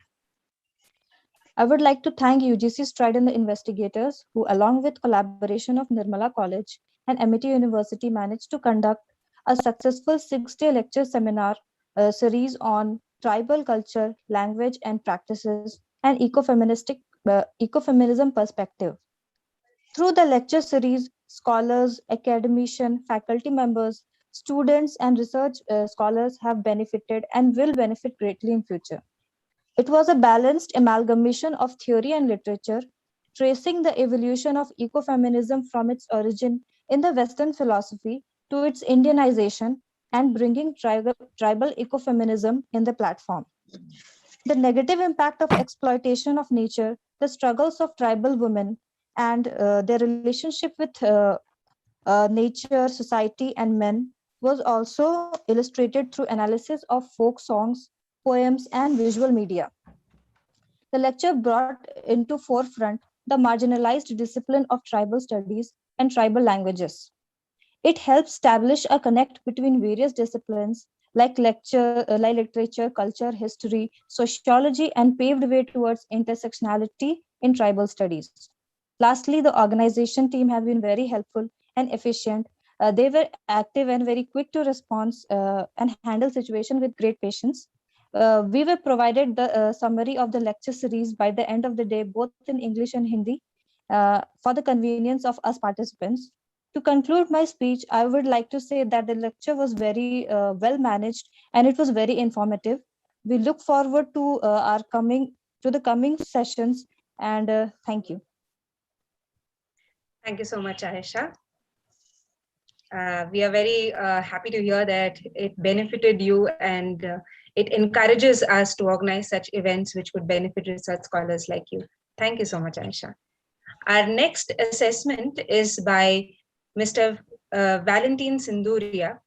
I would request him to please switch on his video and his mic to present his assessment of attending the 6 days of this guest lecture series. Thank you, ma'am, for giving this opportunity. Can you hear me? Am I audible? Yes, yes, you're audible. Yeah, Sir. yeah. So thank you, madam, for giving this opportunity to share my experiences, expectations, insights, and opinions about UGC Strat 6-day guest lecture series. First, I greet you all. Johar, Namaskar, and good afternoon to you all. So I feel it is difficult to summarize what was discussed in the past UGC 6 days guest lecture, but I will try to summarize. As the lecture series was centered on the theme feminism, I have some idea, theories and principles of ecofeminism to carry with me now. I feel that this lecture series on ecofeminism has opened a new areas of learning for me. I feel like that. And as I am a mathematics student, and this is first time that I'm attending this type of lecture. So it is my first time to attend this lecture. And what made me comfortable, in the beginning I was not comfortable. What made me comfortable with this lecture series is that very beginning, the ma'am, Anjana ma'am has given the encouraging words. She told issues are not confined to one discipline of learning, but they are multidisciplinary or interdisciplinary. I was enthused with these encouraging words and participated these lectures happily. And I found lectures informative, interesting, insightful, thought-provoking, and new. The guest lecture series was thematically placed. It was interesting that guest lecture series began with male voice, where Dr. S.M. Yahya Ibrahim spoke on ecofeminism, theory, celebration, and resistance. It put me in the motion of theoretical understanding of ecofeminism. From the second day of the lecture, I found the female voices from different backgrounds, insider views, outsider views of ecofeminism, with special references from different references to the Adivasi women and the society. Miss Nitisa Khalko gave us the picture of ecofeminism of Adivasi society and Adivasi women through the folk songs, and Dr. Eva Margaret Hasdak gave us the emotional and rational picture of anguish and angst of Adivasi women in the time of ecological crisis. Dr. Amita Kumari gave us the outsider view of ecofeminism with response to the day-to-day experiences of Santhal women, not Santhal women only, but all tribal women. Dr. Rukaiya Mohammad Kohne gave us the insider as well as outsider views of ecofeminism. Dr. Bonani Chatterj shared with us the basic assumption of canonical philosophy on ecofeminism and resistant to the Western canonical philosophy in the light of Mahasveta Devi's Draupadi. I can say, when I combine them, I can say that 6-day guest lecture series gave us a comprehensive understanding of ecofeminism. What I take home for me is that now ecofeminism advocates the rights of every human being, every fauna, every flora, every living organism, whereas patriarchy perpetuates the domination over others. Ecofeminism gave me the idea of live and let live. Ecofeminism also gave me the ideal of coexistence and sharing. And it also I find the rooted in the idea of interconnectedness. So I feel that this ecofeminism has changed my views today. Now, on the thankful note, I would mention Dr. Anjana Singh and Sahyantani Banerjee. Ma'am, I am impressed with your organizing skills and works. You engaged us with in the lectures very, very well. Most inspiring thing was that you gave us the summary of every lecture, which helped us to be tuned with the whole lecture series. Another thing was that there was only one lecture a day. Therefore, we had time for review, reflection for what we had heard in the lecture. There was a wonderful cooperation between two great institutions of learning, Nirmala College, Ranchi and Amity University. In short note, we had a wonderful intellectual journey in past 6 days on ecofeminism. At last, thank you everyone for everything. Thank you. Thank you, Valentine, for those encouraging and beautiful words that you spared for us. We take a note of every suggestion. We are happy that you all are happy, and that is all that we can speak about. Now, I would request the principal, Nirmala College, Dr. Sister Jyoti Kota, to please switch on her audio and video and give us her valedictory address.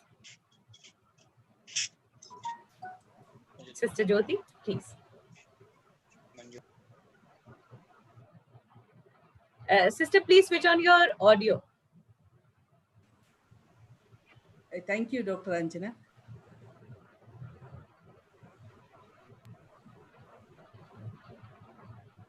I take this opportunity to wish you all a very warm and blessed good afternoon.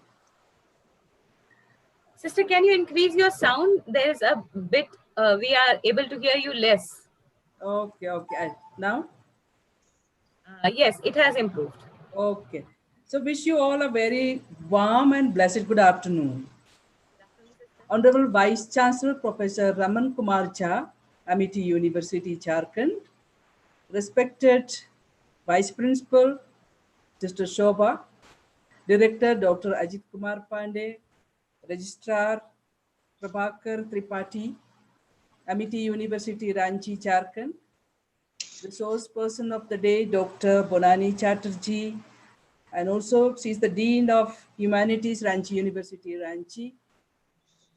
Organizers, Dr. Anjana Singh and Dr. Shantani Banerjee, all faculty members of Nirmala College and Amity University, and all dear participants. I feel highly privileged and honored to witness the 6-day online online guest lecture series and to be present in this valedictory session to witness a number of activities took place, the online learning through this lecture series. And I feel also privileged to be associated with Amity University as collaborators, as academic collaboration being shared with Amity University and Nirmala College, the deep bonding to enable and strengthen our knowledge sharing and learning. I deeply appreciate the initiative taken by Dr. Anjana Singh and Dr. Shantani Banerjee to bring all the academicians, researchers, students, and all participants on the whole through this virtual platform. My wholehearted congratulations to you, dear Anjana and Shantani. Someone has rightly said that thinking is progress, non-thinking is stagnation of individual, organization, and the country. Thinking leads to action. Knowledge without action is useless and irrelevant. Knowledge with action converts adversity to prosperity. Indeed, this is what I have to say to you, the organizers, Dr. Anjana and Shantani Banerjee, today. And I am proud of you for taking our institution to this height, bringing so many eminent speakers, eminent listeners during these 5 days across the country. I thank the Almighty for giving you as gift to this institution, and I acknowledge at this graceful moment. I place on record my heartiest congratulations and deep gratitude to all the speakers of all sessions. Listening to the reports of Dr. Anjana, I feel, and I'm sure, it must have been an enriching experience. Rather, I say learning experience, knowledge sharing, and you may have get to know the tribal culture, language, and their association. So my wholehearted congratulations and best wishes in the days to come. My special thanks to Amity University for all their technical support, their collaboration, their coordination with Nirmala College. Very special thanks to Honorable Vice Chancellor, Professor Raman Jha, Director, Dr. Ajit Kumar Pandey, and the entire team of Amity University for their collaboration and coordination and organizing this great event successfully.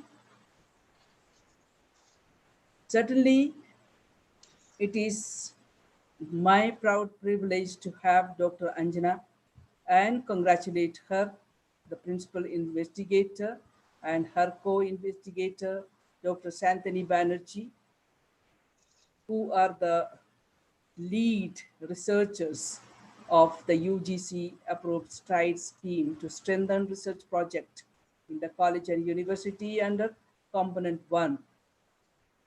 My best wishes for the successful completion of this research project.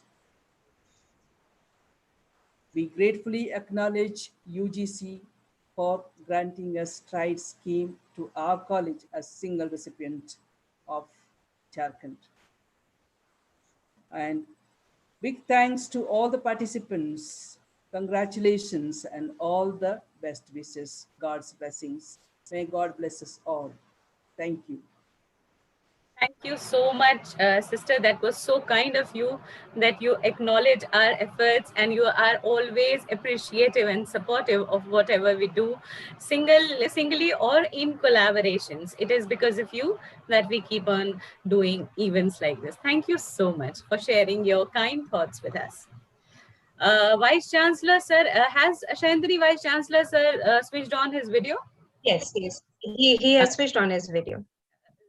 Welcome, Vice sir. Chancellor, Good afternoon. Sir. Good afternoon and welcome to this valedictory function of the 6 days online guest lecture series. And after our principal, we would like to hear from our chief guest, Vice Chancellor, Amity University, Jharkhand, Professor Dr. Raman Kumar Jha, his kind words. So please. Thank you so much, Dr. Anjana. First of all, my apologies for being late here today. I was on way and rushing and ultimately made it. I was passing through the Nirmala College also while I was coming back.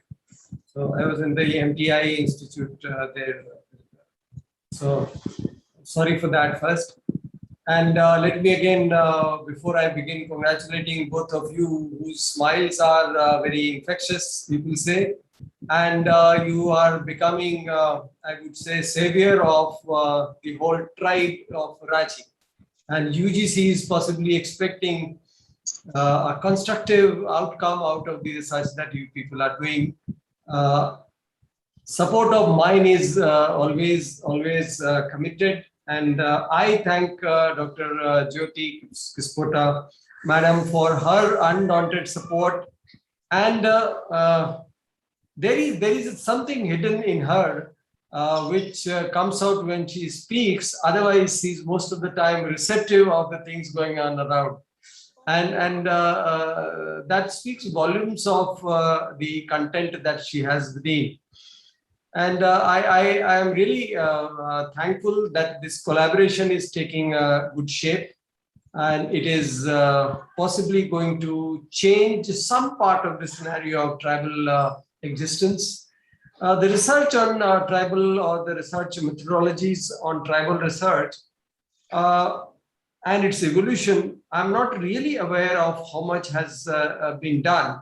But what I expect, or maybe think, or maybe I would say I would desire, that in case your research can possibly find out the real few problems that they are facing, and how we together can possibly try to solve it. Even if there is one problem handed over to maybe MET faculty and students, together possibly we can root out some problem from the core. I was just hearing, seeing that today only the Adivasis are still fighting for their, I would say, name or existence or recognition per se. Now, I would say that recognition and the relevance of Adivasis, or in general, any number of people who are staying in Jharkhand on which you are working, you may be working on the language part or the cultural part of it, but then there are so many other problems that they are otherwise facing. And if only education reaches their doorsteps, I think a lot of problem can be at least understood. So I don't mind if the university opens door for the deprived tribal set of people, even at university level, college level, or school level, who wishes to be updated on anything that we have to offer or we can give. So if you identify people and maybe bring them to the level of the university, maybe we can program once a week, twice a week, an interaction with them and help them develop and realize their own potential. Nobody is born without any strength. So the God has given us all strength. Sometimes we need to be motivated. So that aspect, anyway, we can do. And at the end, the people who have really understood, attended the whole session for 6 days, hats off to them and their commitment for the cause. So that's something which generally is not seen.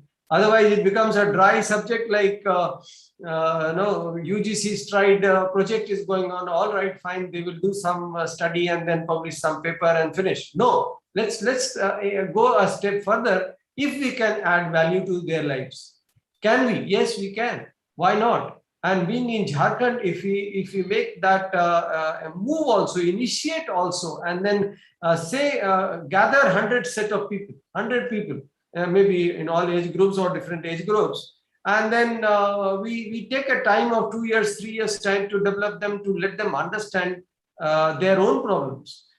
Maybe identify their own problems. Sometimes they don't know how to put it across to the set of people who can really solve it.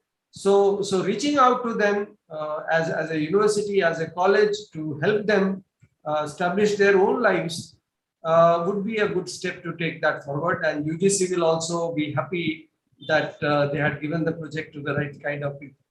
So my thanks to all the participants, all the faculty members, and the two saviors of tribal culture and language, whom I salute for their consistent. I got so many calls today, and that shows that the program had to succeed.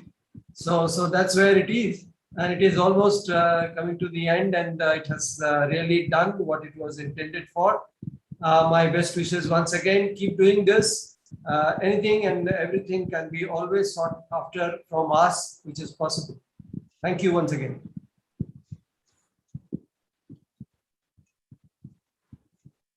You're muted, madam. Ma'am, please unmute yourself.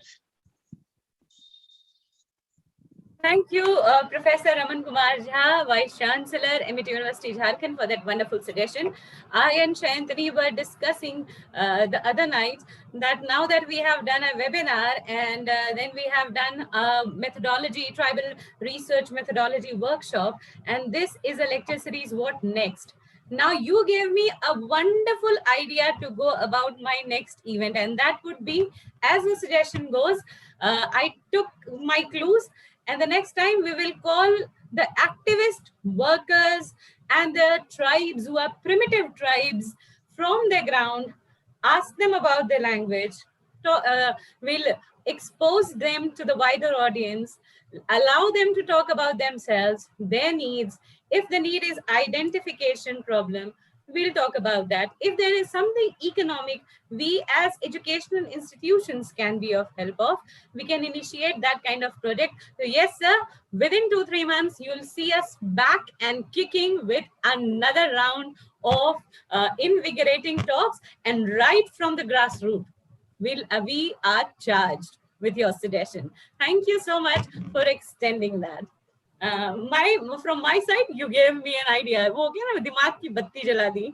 Thank you so much.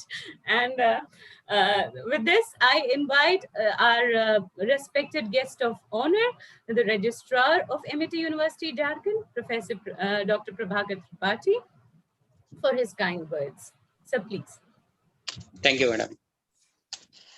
In the august presence of Honorable Vice Chancellor, sir, respected Principal Madam of Nirmala College, Dr. Jyoti Kisporta Madam, and respected members of UGC STRIDE, research committee members, all faculty, fraternity, and all participants.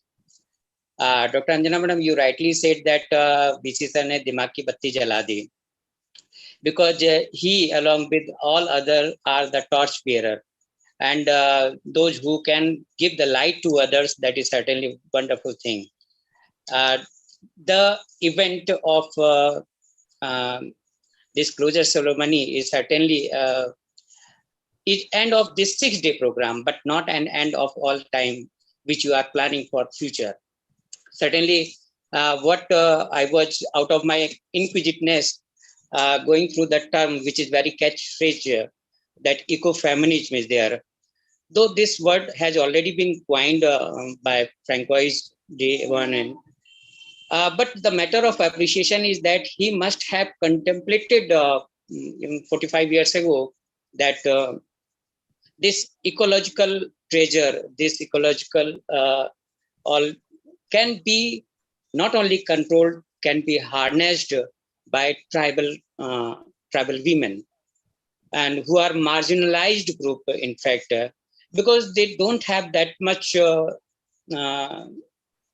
wealth, and they are solely dependent on this ecologically or environmental prospects there. So going through a bit story of Mahasveta, the story was really very pathetic when she was discarded by her own family members there. And you are going to study and how this is going to impact in the society is really a very wonderful, and note of appreciation is there. So such kind of event is really going to help, especially Jharkhand being one of the tribal states in India. This is your study, and your findings would certainly be appreciated by the government also. What I came across that near in Meghalaya, there are 3 earlier tribal are there, Khasi, Gentia, Garo. Their cultural practice is wonderful there. The youngest daughter had been given the responsibility as a custodian of ancestral prospects. So this certainly gives out the mindset that the gender equality which we are facing here is not in that tribal group. They are still maintaining that. But to what extent the conditions had been improved is yet to measure in qualitatively discussion there. But certainly such events, such intelligent discussion in such platform jointly with Nirmala government and Amity University is going to fruitful all participants there. So my heartfelt wishes for all such wonderful organization of these events, and we are looking forward for more such activity. Thank you, team. Thank you. Thank you so much, Registrar Sir, for your words. We appreciate every bit of it. And now we have reached to the final section of this valedictory function, for which I would request now Dr. Shantani Banerjee to propose the vote of thanks. Dr. Shantani Banerjee, please. Thank you, Anjana ma'am. It is my privilege to propose a vote of thanks and acknowledge the contribution of those who worked hard to make this UGC Stride Component 1 sponsored National Guest Lecture Series a success. On behalf of the UGC Stride Jharkhand team, I offer my sincere thanks to Almighty God for his cherished blessings, which guided us to conceive and execute with flair this entire event. My gratitude to our funding agency, UGC, for giving us the opportunity to organize such research-oriented deliberations.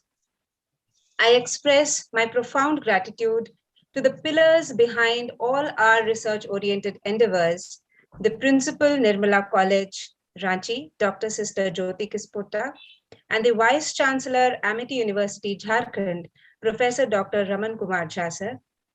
Conducting such events with such ease would not have been possible without your continuous support and motivation.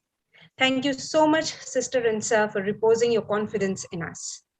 My sincere gratitude to the Director, Amity University, Jharkhand, Professor Dr. Ajit Kumar Pandey, Sir, for his constant support and guidance, though he couldn't be with us today for some pressing work. My heartfelt thanks to our guest of honor, the Registrar, Amity University, Jharkhand, Mr. Prabhakar Tripathi, Sir, for taking out time from his busy schedule to be with us and sharing his thoughtful and inspiring words with us. Thank you, sir. My deepest gratitude to all the esteemed speakers of this 6-day guest lecture series, Dr. S.M. Yahya Ibrahim, sir, Ms. Nitisha Khalko, ma'am, Ms. Amita Kumari, ma'am, Dr. Eva Margaret Hansdak, ma'am, Dr. Rukhaya Mohammad Kuni, ma'am, and Dr. Bonani Chatterj, ma'am. Your thoughts have enlightened our minds by activating them to think differently while applying theories to literary studies. Thanks to all the speakers for adorning the event and sharing their knowledge with us. My heartfelt thanks to the enthusiastic audience who immersed themselves in absorbing the knowledge being shared and without whom the event would have remained incomplete. Their quest to know more has made our endeavors in organizing this event worthwhile. I sincerely thank all of you, the heads of the departments and faculty members from Nirmala College, Ranchi, Amity University, Jharkhand, and various other colleges and universities across India, and the academicians, research scholars, and students span India who joined us without fail in every session of the 6-day lecture series. My special thanks to the research assistants, Vinod Kumar and Hani Kumari, who have constantly worked to make the event better with their efforts. Last but not the least, my sincere gratitude to the backbone of the entire UGC Stride Component 1 Jharkhand team, the principal investigator and head Department of History, Nirmala College, Ranchi, Dr. Anjana Singh ma'am. She inspires us with her in-depth knowledge on tribal studies and a dedication towards work. We look up to you, ma'am. Thank you so much for constantly guiding us. Concluding without thanking the network partners would be a crime in the present situation, where all our efforts are dependent on internet stability. Ends symbolize a new beginning. We end this guest lecture series today with a promise to bring to you another such interesting, engrossing, and research-oriented event. Thank you everyone present for your patience. I now request all of you to switch your camera for a group photograph. Am I visual? Yes, sir. Participants are requested to switch on their cameras. We want to have a group photograph. an online one for an online guest lecture series.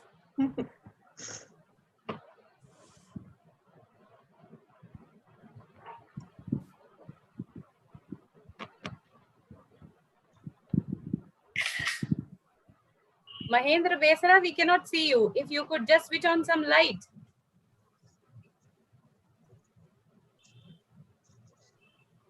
Madam बिजली चली गई है.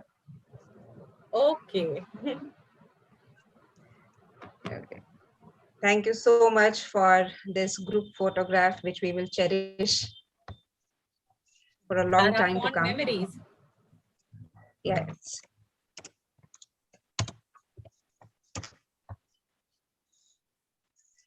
Thank you. UGC Stride की तरफ से UGC Stride component 1 Jharkhand की पूरी team की तरफ से आप सभी को जोहार. And before we end this lecture series, I would request you all to rise for the national anthem, and then we conclude the session.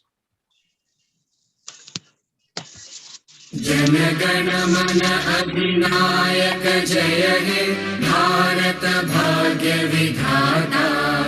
Punjab Sindh Gujarat Maratha Dravid Utkal बंगा. विंध्य हिमाचल यमुना गंगा उच्चल जलधि तरंगा. तव शुभ नामे जागे तव शुभ आशीष मांगे. गाहे तव जय गाथा. जन गण मंगलदायक जय हे भारत भाग्य विधाता. जय हे जय हे जय हे जय जय जय जय हे.